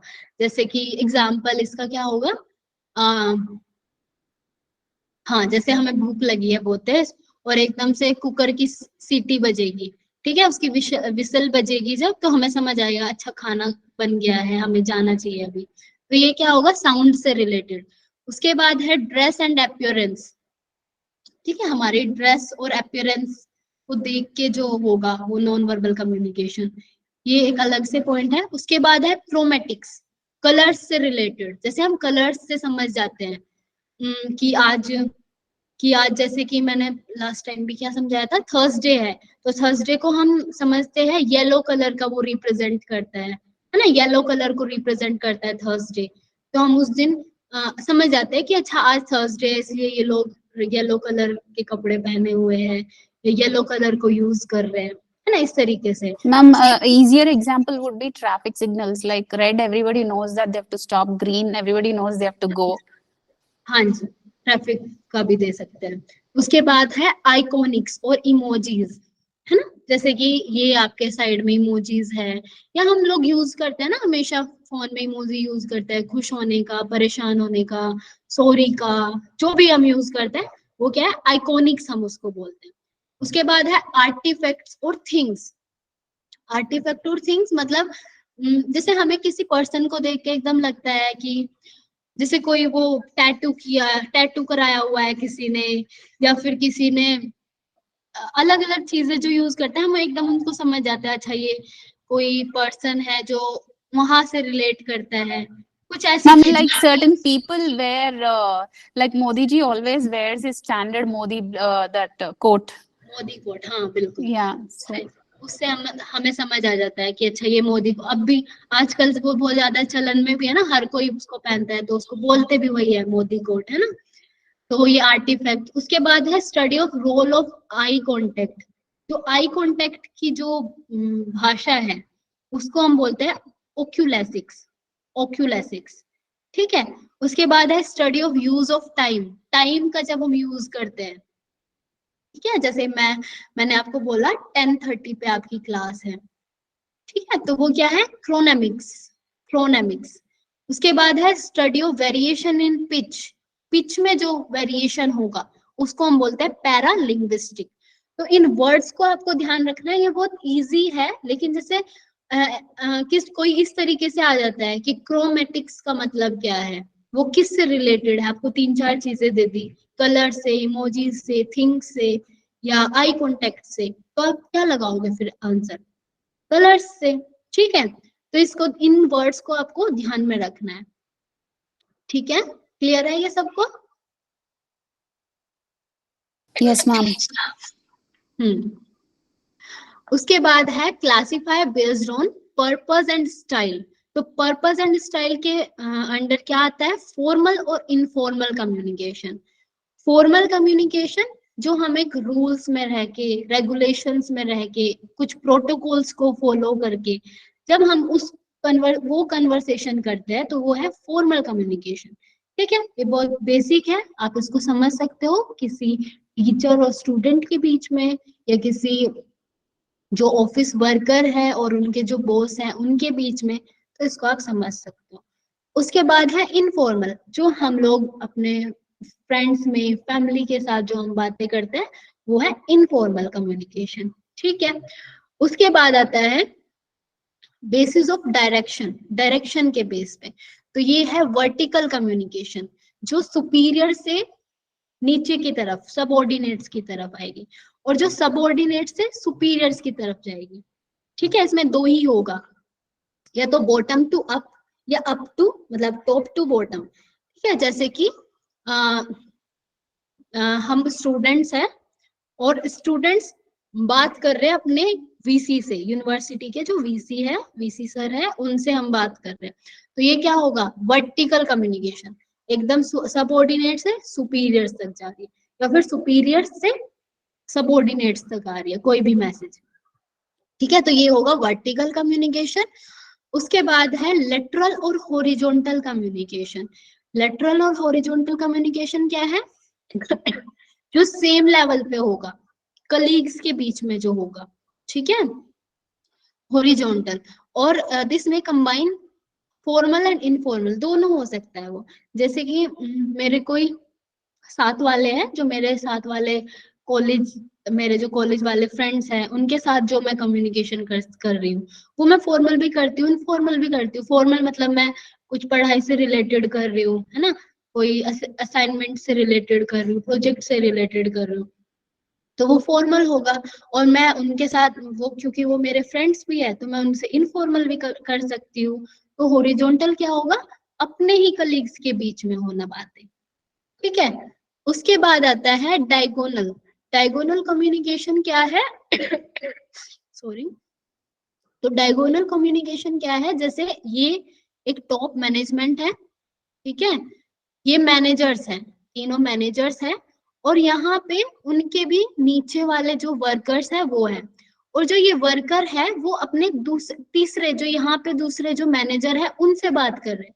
जैसे कि मैं योगा डिपार्टमेंट से हूँ, योगा डिपार्टमेंट की स्टूडेंट हूँ, और दूसरा साइकोलॉजी के डिपार्टमेंट के जो एचओडी है, मैं उनसे जाके बात करने लगूँ, तो ये क्या होगा, डायगोनल कम्युनिकेशन। ठीक है, क्लियर है? क्लियर है सभी को? यस एक बार और बता दीजिए, वन मोर टाइम। तो जैसे मैं स्टूडेंट हूँ योगा, योगा सब्जेक्ट में, ठीक है, और यहाँ पे मेरे एचओडी है, ठीक है, ये मेरे एचओडी है, और यहाँ पे दूसरे साइकोलॉजी डिपार्टमेंट के एचओडी है, तो मैं अपने एचओडी से बात नहीं कर रही, वो क्या होगा, वो वर्टिकल होगा। जब मैं अपने एचओडी से बात नहीं कर रही, दूसरे साइकोलॉजी डिपार्टमेंट के एचओडी से बात कर रही, वो होगा डायगोनल कम्युनिकेशन। ठीक है, समझ में आया? Yes, yes, ma'am. Done done. हाँ जी। नेक्स्ट है टाइप ऑफ कम्युनिकेशन नेटवर्क। तो कम्युनिकेशन नेटवर्क में टाइप क्या है? First is chain network. Chain network क्या है? Your member communicate with each other in pre planned sequence. ये आप देखो, chain network, A B C D E, ये एक दूसरे से इस तरीके से बात कर पा रहे हैं।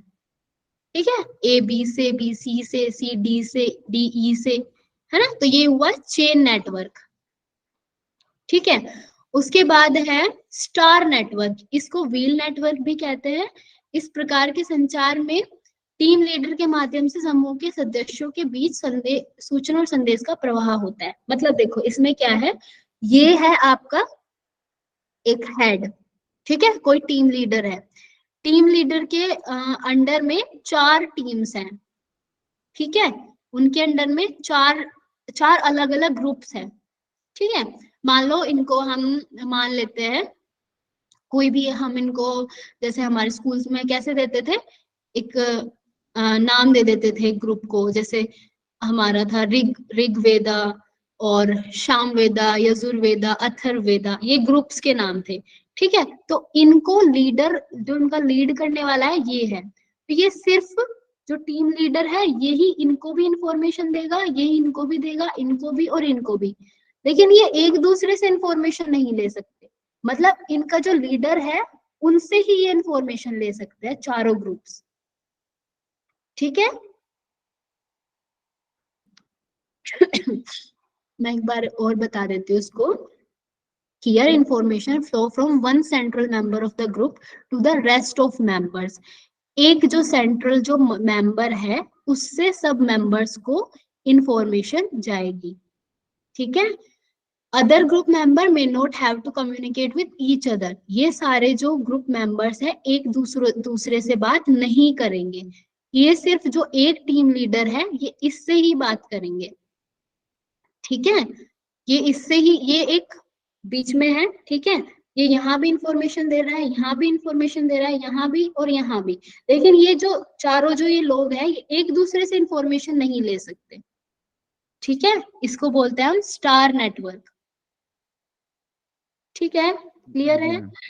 Ma'am, here is there a communication between the group members, not the intergroups, the intra-group? हाँ, इंटर ग्रुप नहीं हो सकती कम्युनिकेशन। मैम इसमें हम बोल सकते हैं जैसे हमारे स्कूल में मॉनिटर होता है ना, तो कोई भी जो भी कोई प्रॉब्लम होगा मॉनिटर से ही बोल सकते हैं, लेकिन हम स्टूडेंट को नहीं बोल देंगे कि क्लास में ऐसा ऐसा कुछ प्रॉब्लम हुआ, जो भी बोलना है मॉनिटर को बोलना है, ऐसा समथिंग। हाँ हाँ हाँ, समझ सकते हो ऐसे। Yeah, there we can also take the example of a class which has 4 sections. So 4 sections have 4 monitors. The communication should be given by the monitor to the students of that class, and that class will have an interaction. But the students of section A can't go and interact directly with students of section B. Yes, यही वो एक दूसरे से नहीं कर पाएंगे, सिर्फ एक पर्सन होगा उससे ही वो अपनी बातों को कर पाएंगे, या कम्युनिकेट कर पाएंगे, ठीक है। क्लियर है ये? अच्छा, टाइम क्या हो गया अभी? 11:53। लेकिन अभी हमारा बचा हुआ है काफी, ठीक है। आज ही कर लेते हैं ना इसको कंप्लीट। कोई प्रॉब्लम तो नहीं है आप लोगों को? No, ma'am. No, ma'am. ठीक है। इसके बाद है आपका सर्कल नेटवर्क। सर्कल नेटवर्क इस संचार के समूह के सदस्य केवल समीप वाले सदस्यों से बातचीत कर सकते हैं। मतलब ये सिर्फ एक दूसरे से बात कर सकते हैं, ये इनसे ही बात कर सकता है, ये इनसे और ये इनसे, ठीक है। ये ऐसा नहीं होगा कि ये इनसे बात कर ले थर्ड वाले से, है ना। ये सिर्फ अपने पास वाले से बातें करेंगे, ठीक है। ये है सर्कल नेटवर्क। उसके बाद Ma'am, है, what is the difference between chain? Then chain also had the same kind of structure, ना? हाँ, ये देखो इसमें क्या है, चेन में सिर्फ ABCDE इस तरीके से बना है, और यहाँ सर्कल में देखो यहाँ पे ये जो है ये इससे भी बात कर सकता है और ये इससे भी बात कर सकता है। समझे डिफरेंस? चैनल में चेन नेटवर्क हाँ जी मैम, इसमें क्योंकि ना सब ग्रुप्स आपस में कनेक्ट कर रहे हैं ना, सब ग्रुप्स आपस में कनेक्ट कर पा रहे हैं, तो वो सर्कल एक मेंटेन कर रहे हैं ना, सर्कल बन भी रहा है उसमें एक। देखो इसको, इस पिक्चर को आप समझो, A B से बात कर रहा है सिर्फ, ठीक है। B C से बात कर रहा है, C D से और D E से। अब E और A बात नहीं कर सकते, लेकिन यहाँ पे क्या है, A B से बात करेगा, B C से, C D से, D E से, E फिर से A से बात कर सकता है। इस तरीके से ये पूरा सर्कल बना है और वो चेन बनी है। बहुत Yes, come ma'am. Now it's clear, ma'am. ठीक है मैम, और इसमें Next है- दोनों तरफ बात कर सकते हैं ना, जैसे बी है तो वो सी से भी बात कर सकता है, ए से भी बात कर सकता है, मगर वो जो चेन वाला है उसमें वन वे है ना, एक ही साइड हो रहा है, मतलब बी को हाँ कुछ जी। बोलना है तो हाँ ऐसा, ठीक है। उसके बाद है all channel network. All channel network क्या है, हर कोई एक दूसरे से बात कर सकता है। ये यहाँ पे यहाँ पे दोनों, है ना, ठीक है। क्लियर हुआ ये? Yes, ma'am. All channel network. उसके बाद है टाइप ऑफ कम्युनिकेशन में एक है असिंक्रोनस और सिंक्रोनस। असिंक्रोनस क्या है, बस इसको इतना समझो। असिंक्रोनस मींस सेम टाइम पे आप मेरी बात को सुन पा रहे हो, है ना, सेम टाइम पे आपके पास मैसेज आ रहा है। इसको हम बोलेंगे सिंक्रोनस। और असिंक्रोनस बोलेंगे जब मैंने एक मैसेज करके छोड़ दिया और आप उसको दूसरे टाइम पे सुन रहे हो, है ना, बाद में आप उसको सुन रहे हो। जैसे कि बस इसका एक एग्जांपल समझो, ईमेल असिंक्रोनस, मैंने ईमेल करके आपको छोड़ दिया, ठीक है, आप बाद में पढ़ लोगे। और सिंक्रोनस मीन्स मैं आपसे फोन कॉल पे बात कर रही हूँ, ठीक है, आप तभी के तभी मुझे आंसर कर रहे हो, फिर मैं आपको कुछ क्वेश्चन कर रही हूँ और फिर से आंसर कर रही हूँ। सिंक्रोनस और असिंक्रोनस, ठीक है, इसको एक बार आप पढ़ लेना। बस इसमें आपको इतना ही ध्यान रखना है, सिंक्रोनस क्या है और असिंक्रोनस क्या है, ठीक है। नेक्स्ट चले हम। Yes, ma'am. हाँ जी, इफेक्टिव कम्युनिकेशन। तो इफेक्टिव कम्युनिकेशन क्या है? अच्छा, मुझे 2 मिनट का ब्रेक दो, मुझे थोड़ी सी प्रॉब्लम हो रही है। 2 मिनट में आई मैं, ठीक है, आप लोग तब।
हाँ जी, सॉरी एवरीवन, थोड़ी सी मुझे ना गले में प्रॉब्लम हो रही है, तो उसकी वजह से। चलिए नेक्स्ट स्टार्ट करते हैं। हाँ जी, नेक्स्ट है इफेक्टिव कम्युनिकेशन। तो इफेक्टिव कम्युनिकेशन क्या है उसको हम थोड़ा सा समझ लेते हैं। There should be clarity of message among the sender and receiver. It get affected by the presence of noise in the communication process. Effective communication क्या है? हमारा जो मैसेज है वो कितना क्लियर है, सेंडर का जो मैसेज है वो रिसीवर तक कितना क्लियर है। उसमें बीच में कुछ कुछ टर्म्स आएगी जैसे कि नॉइज, बैरियर, है ना, मतलब कुछ बाहर से शोर आ रहा है, मैं आपको कुछ बता रही हूँ, बाहर से शोर आ रहा है, उसमें आपकी जो कम्युनिकेशन है वो थोड़ी सी मतलब वो थोड़ा सा प्रॉब्लम कर देगी, है ना, अफेक्ट कर देगी हमारी कम्युनिकेशन को। The message should be well planned and complete so that intended meaning is interpreted by the receiver. तो जो हमारा मैसेज है, मैं आपको कोई मैसेज दे रही हूँ, वो कितना वेल प्लान्ड और कितना कंप्लीट है, ठीक है, वो हमारी इफेक्टिव कम्युनिकेशन होगी। Message should be simple and short. तो की पॉइंट क्या है इफेक्टिव कम्युनिकेशन का, कि हमारा जो मैसेज है वो सिंपल एंड शॉर्ट होना चाहिए। जितना वो सिंपल होगा आपको समझ आएगा, और छोटा होगा, जितने कम वर्ड्स में हम उसको समझा पाएंगे उतना वो ज्यादा अच्छा होगा।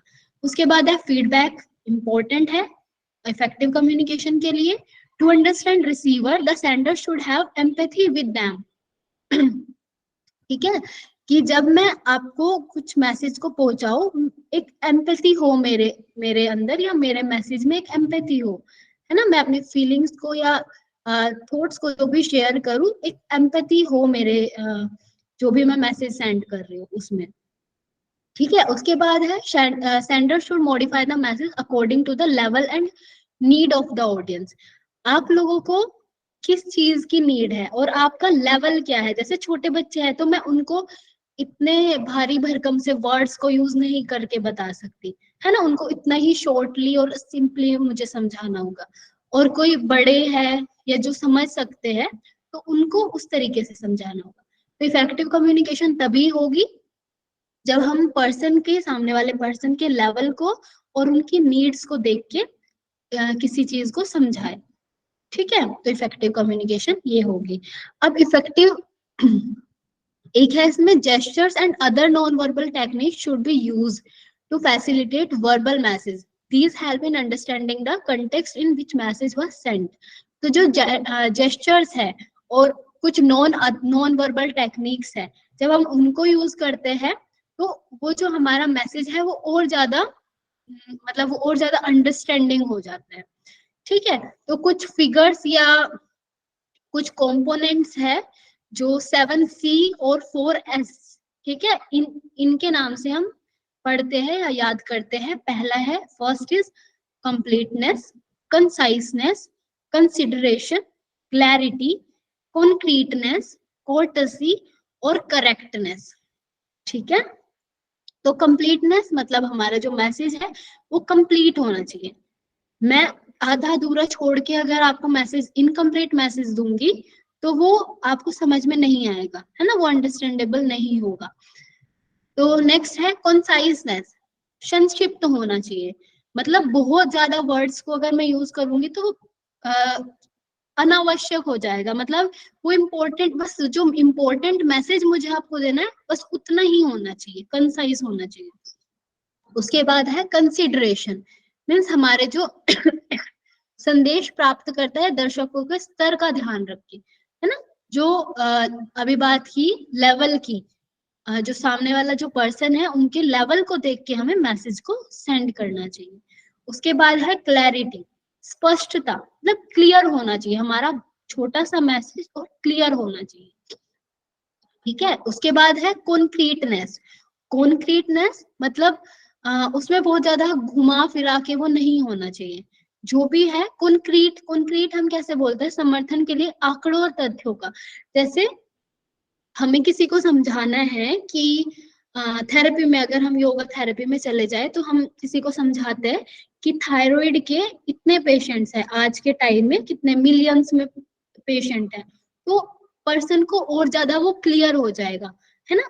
मतलब आप एक कॉन्क्रीट वे में उनको बताओगे कि इतने पेशेंट है तो वो एकदम क्लियर हो जाएगा कि हाँ इतने ज्यादा थायराइड के पेशेंट्स है। ठीक है, तो कॉन्क्रीट होना चाहिए। उसके बाद कोर्टेसी मीन्स शिष्टाचार, हमें अपनी जो बातें हैं वो शिष्टाचार के साथ करनी चाहिए। मतलब शिष्टाचार या कोर्टेसी हम कैसे समझ सकते हैं, जैसे हमारा बोलने का जो तरीका है सामने वाले से, है ना, हम कितने विनम्रता से बोल रहे हैं या हम कितने तरीके से बोल रहे हैं, है ना, वो सारी चीजें, तो उसमें ये होता है कोर्टेसी, ये होना चाहिए। उसके बाद है करेक्टनेस, मतलब हमारा जो सेंटेंस है वो दोष रहित, मैं जो भी बोल रही हूँ उसमें कोई दोष ना हो, कोई इनकरेक्ट वर्ड को मैं यूज ना करूं। ठीक है, ऐसा करेक्टनेस होनी चाहिए हमारे मैसेज में। उसके बाद है, अच्छा 4S, वो भी हमने इसमें पढ़े थे, एक सेकेंड, किसी ने लिखे थे क्या, मैंने बताए थे 4S आप लोग को। सिंपल, शॉर्ट और दो और क्या थे, याद नहीं आ रहे। सिंप्लिसिटी और सिंसियरिटी। सिंप्लिसिटी, सिंसेरिटी, स्ट्रेंथ और पहला था शॉर्टनेस, दूसरा था स्ट्रेंथ, तीसरा था सिंप्लिसिटी और चौथा था सिंसियरिटी। तो ये चारों वर्ड्स आपको समझ में आ गए होंगे। शॉर्टनेस मतलब वही छोटा, और सिंसेरिटी इसको शिष्टाचार से या कोर्टेसी से भी हम रिलेट कर सकते हैं, और उसके बाद सिंसेरिटी, शॉर्टनेस और सिंपलिसिटी। सिंपल मतलब जितना भी वो सिंपल होगा, है ना, जो आपका मैसेज जितना सिंपल होगा उतना अच्छा है। और फोर्थ एक और पॉइंट था, स्ट्रेंथ। हाँ, स्ट्रेंथ मतलब वो कितना, जैसे स्थूलता, कॉन्क्रीटनेस से हम इसको रिलेट कर सकते हैं, है ना, वो जितना ज्यादा एकदम स्थूल होगा, कॉन्क्रीट होगा, एक वर्ड्स में, आंकड़ों में होगा, उतना ज्यादा वो क्लियर होगा। उसके बाद है बैरियर्स ऑफ कम्युनिकेशन। कम्युनिकेशन में बैरियर्स क्या आते हैं, तो ये 4S के बारे में बता रहे थे, फिर से पुनः रिपीट कर देंगे। देखो 4S क्या है, शॉर्टनेस मतलब जो हमारा मैसेज वो जितना छोटा होगा उतना ज्यादा अच्छा है, ठीक है। उसके बाद है सिंसेरिटी। सिंसेरिटी मतलब आप इसको शिष्टाचार से ही रिलेट कर सकते हो, कि जितना सिंसियरली हम किसी चीज को बोलेंगे उतना ज्यादा अच्छा होगा, सिंसेरिटी। उसके बाद आपका आया सिंप्लिसिटी, जितना वो सिंपल होगा, ठीक है, सिंपल होगा, एकदम साधारण होगा, उतना ज्यादा अच्छा होगा। और स्ट्रेंथ, जितना वो मजबूत होगा आंकड़ों के कारण, या जो भी हम आंकड़े या वर्ड्स में किसी चीज को बता रहे हैं, वो जितना ज्यादा आंकड़ों से के साथ होगा उतना ज्यादा वो अच्छा होगा मैसेज, ठीक है। जी मैम। उसके बाद है आपका बैरियर्स ऑफ कम्युनिकेशन। तो बैरियर्स ऑफ कम्युनिकेशन में क्या है, ऑर्गेनाइजेशनल बैरियर, संगठनात्मक बाधाएं, फिजिकल बैरियर, साइकोलॉजिकल और लिंग्विस्टिक, नेक्स्ट है मैकेनिकल बैरियर। तो इनको देखते हैं हम लोग, इसको भी आप एक बार पढ़ लेना। तो सबसे पहला है ऑर्गेनाइजेशनल बैरियर, मतलब हमारे, जब हम किसी एक ऑर्गेनाइजेशन में होते हैं तो कुछ रूल्स रेगुलेशन, पॉलिसीज, और जो पोजीशन है, हम अगर हम स्टूडेंट है और कोई वीसी है या कोई एचओडी है, तो बहुत सारी हमारी एक बैरियर्स आ जाते हैं, है ना, हम सीधे जाके नहीं बोल सकते उनको, या फिर हमें कुछ रूल्स को फॉलो करना पड़ेगा, हम सडन जाके अपने जो थॉट्स हैं उनको नहीं बता सकते, हर किसी को नहीं बता सकते। तो ये सब बैरियर्स है, ऑर्गेनाइजेशनल बैरियर, जो किसी एक ऑर्गेनाइजेशन में, किसी एक क्या बोलते हैं ऑर्गेनाइजेशन को, संगठन, है ना, किसी एक संगठन में जो बाधाएं आएंगी वो है ऑर्गेनाइजेशनल बैरियर, क्योंकि कुछ रूल्स रेगुलेशंस, पॉलिसीज, कुछ पोजीशन का इशू, ये सब होगा, तो वहां पे कुछ ना कुछ प्रॉब्लम्स आएगी। तो ये क्या है, ऑर्गेनाइजेशनल बैरियर होंगे, हम कम्युनिकेट नहीं कर पाएंगे, जितना जो कुछ हम बोलना चाहते हैं सामने वो हम नहीं बोल पाएंगे, ठीक है, ऑर्गेनाइजेशनल बैरियर हम इनको बोलेंगे। Ma'am, those the ones that are given are the reasons for organizational barriers, ma'am. क्या ma'am? Organizational barriers, the points that you have given listed out here, they are the barriers. They are the barriers, right? Rules and position and structure and specialization in the job, then inadequate facilities and the organizational dynamics. All these will act as barriers for effective communication in organizations. All these are barriers of effective communication, ठीक है, in organization, इसको भी ध्यान रखना है, in organization। उसके बाद है फिजिकल बैरियर। फिजिकल, दो लोगों के बीच स्थान का अंतर या वातावरण में शोर। फिजिकल बैरियर जैसे कि मैं और आप दो अलग अलग जगह पे हैं, ठीक है, यहाँ से मेरी तरफ से कुछ शोर आ रहा है, या फिर मेरी तरफ से कोई नेटवर्क इशू हो रहा है, तो भी बैरियर हो सकता है, या फिर आपके वहां पे, आप जहाँ पे हो वहां कुछ बैरियर आ रहा है, वहां पे कोई शोर हो रहा है, या आपके यहाँ पे नेटवर्क इशू है, तो क्या होगा, वो फिजिकल बैरियर होगा, ठीक है। तो इसके देखो दिया हुआ है कॉम्पिटिंग स्टिमुलस, मतलब क्या, जो सराउंडिंग एरिया या ट्रैफिक नॉइज है या बैकग्राउंड में कोई नॉइज है उसकी वजह से। एनवायरमेंटल स्ट्रेस है, जैसे कि कोई टेम्परेचर बहुत ज्यादा हाई है ना, मैं गर्मी में पढ़ा रही हूँ और वहां पे टेम्परेचर बहुत ज्यादा है, तो आप थोड़ा सा आपका जो ध्यान है उधर की साइड चला जाएगा, है ना। सब्जेक्टिव स्ट्रेस, जैसे कि आप अच्छे से सोए नहीं हो, या फिर कोई भी प्रॉब्लम है आपको आपकी तरफ से, तो सब्जेक्टिव स्ट्रेस आ जाएगा। रिसीवर अनफेमिलियरिटी विद मीडियम, है ना, जैसे कि किसी को मीट यूज करना नहीं आ रहा है अच्छे से, तो कुछ अनफेमिलियरिटी विद मीडियम के साथ कुछ प्रॉब्लम होने से तो ये होगा फिजिकल बैरियर। ठीक है, क्लियर है? Yes, ma'am. ओके, नेक्स्ट है साइकोलॉजिकल बैरियर। साइकोलॉजिकल बैरियर क्या है? वह वो जो व्यक्ति के मन अंदर निर्मित होते हैं, मतलब कि आपके जो अंदर जो आपके खुद के साइकोलॉजिकल कुछ बैरियर्स हैं, लाइक कोग्निटिव डिसोनेंस, मतलब यह तब होता है जब रिसीवर संदेश को जानबूझकर नजरअंदाज करता है। जैसे इसमें एग्जांपल दिया हुआ है, हर जगह लिखा रहता है कि धूम्रपान सेहत के लिए हानिकारक है, ठीक है, लेकिन फिर भी उसको लोग भूल के, उसको छोड़ के, उसको फॉरगॉट करके फिर भी उसका यूज कर रहे हैं, है ना, लेकिन वहां पे सामने लिखा हुआ है। तो ये क्या होगा? Psychological barrier. उसके बाद है स्टीरियोटाइपिंग, मतलब आपकी कुछ पहले से आपने एक सोच बनाई हुई है ना, आपने पहले से एक सोच बनाई हुई है अपने पास्ट एक्सपीरियंसेस की वजह से कि मैं ऐसा नहीं कर सकता। जैसे इसमें एग्जांपल दिया है, लड़के रो नहीं सकते, है ना, ऐसा आजकल हम बहुत सुन रहे हैं इसको कि ऐसा बनाया हुआ है कि लड़के नहीं रो सकते, लेकिन वो भी रो सकते हैं, है ना, लेकिन इसकी वजह से वो लोग बहुत सारी प्रॉब्लम्स को झेलते हैं, वो बहुत परेशानियों को का सामना करते हैं, क्योंकि उनको रोना भी नहीं है, उनको ऐसा दिखाना भी नहीं है। तो ये सारे जो प्रॉब्लम है, ये साइकोलॉजिकल बैरियर होंगे, है ना, वो कम्युनिकेट नहीं कर पाएंगे सामने। उसके बाद है defensive attitude and closed brain. ठीक है, कोई अपनी जो बातें हैं उनको समझना नहीं चाहता। जैसे कि मैं किसी को सामने बता रही हूँ कि आपकी ये आदत गलत है, लेकिन वो फिर भी बोल रहा है कि नहीं, मैं जैसा हूँ वैसा ही ठीक हूँ, है ना, ये मैं नहीं कर सकता, मैं बिल्कुल ठीक हूँ जैसे भी मैं हूँ। तो मतलब वो क्या, उनकी क्लोज ब्रेन को या उनका डिफेंसिव एटीट्यूड को वो दिखा रहा है। वो क्या है? साइकोलॉजिकल बैरियर है। वो कम्युनिकेट नहीं करना चाहते, अपनी जो चीज है उसको बस ऐसा ही रखना चाहते हैं। उसके बाद है सेल्फ इमेज। सेल्फ इमेज, जैसे कि इसमें एग्जांपल दिया हुआ है, मैं अपने आप को जैसे मैं अपने आप को जो समझती हूँ कि मैं एक अच्छी पर्सन हूँ, ठीक है, तो मैं सिर्फ उन्हीं मैसेज को, कोई मुझे सामने से आके बोल रहा है कि आप एक अच्छे पर्सन हो या आप ऐसे अच्छा जब मेरे बारे में बोल रहा है, तो मैं उसको तो अपने पास रखूंगी, है ना, उस मैसेज को अपने पास रखूंगी, उसको अहमियत दूंगी। लेकिन जो दूसरा मैसेज है, कोई मुझे बोल रहा है कि नहीं, आपका ये चीज बहुत गलत है, आप बुरे हो, या कुछ भी बोल रहा है, तो वो क्या होगा, उसको मैं हटाऊंगी, है ना, ये मेरा साइकोलॉजिकल बैरियर है। मैंने जो अपनी सेल्फ इमेज बनाई हुई है, मैं उसको ही मेंटेन करती हूँ। मैं दूसरे मैसेजेस को अपने पास नहीं लेके आती, अपने आप को उनसे रिलेट नहीं करना चाहती।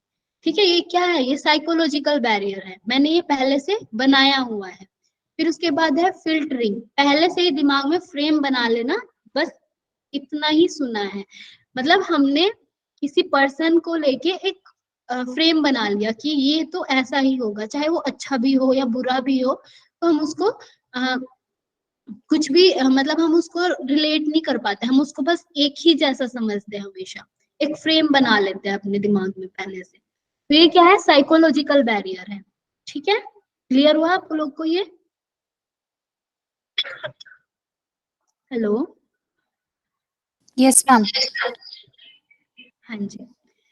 उसके बाद है low context and high context culture. अच्छा, बहुत ज्यादा तो नहीं हो रहा, पहले बता दो मुझे। Ma'am, how much is left, ma'am? एक सेकेंड। हाँ, अभी बचा है, हम कल और एक और क्लास कर ले। जी ma'am. Yeah, I think that's better, ma'am.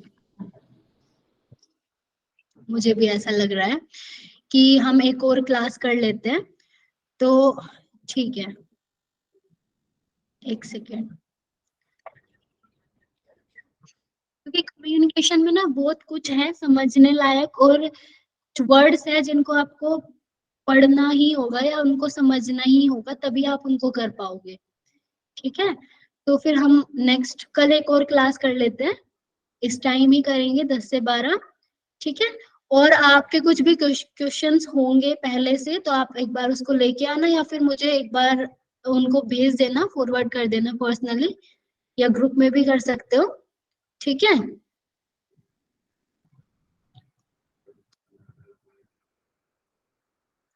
एक सेकेंड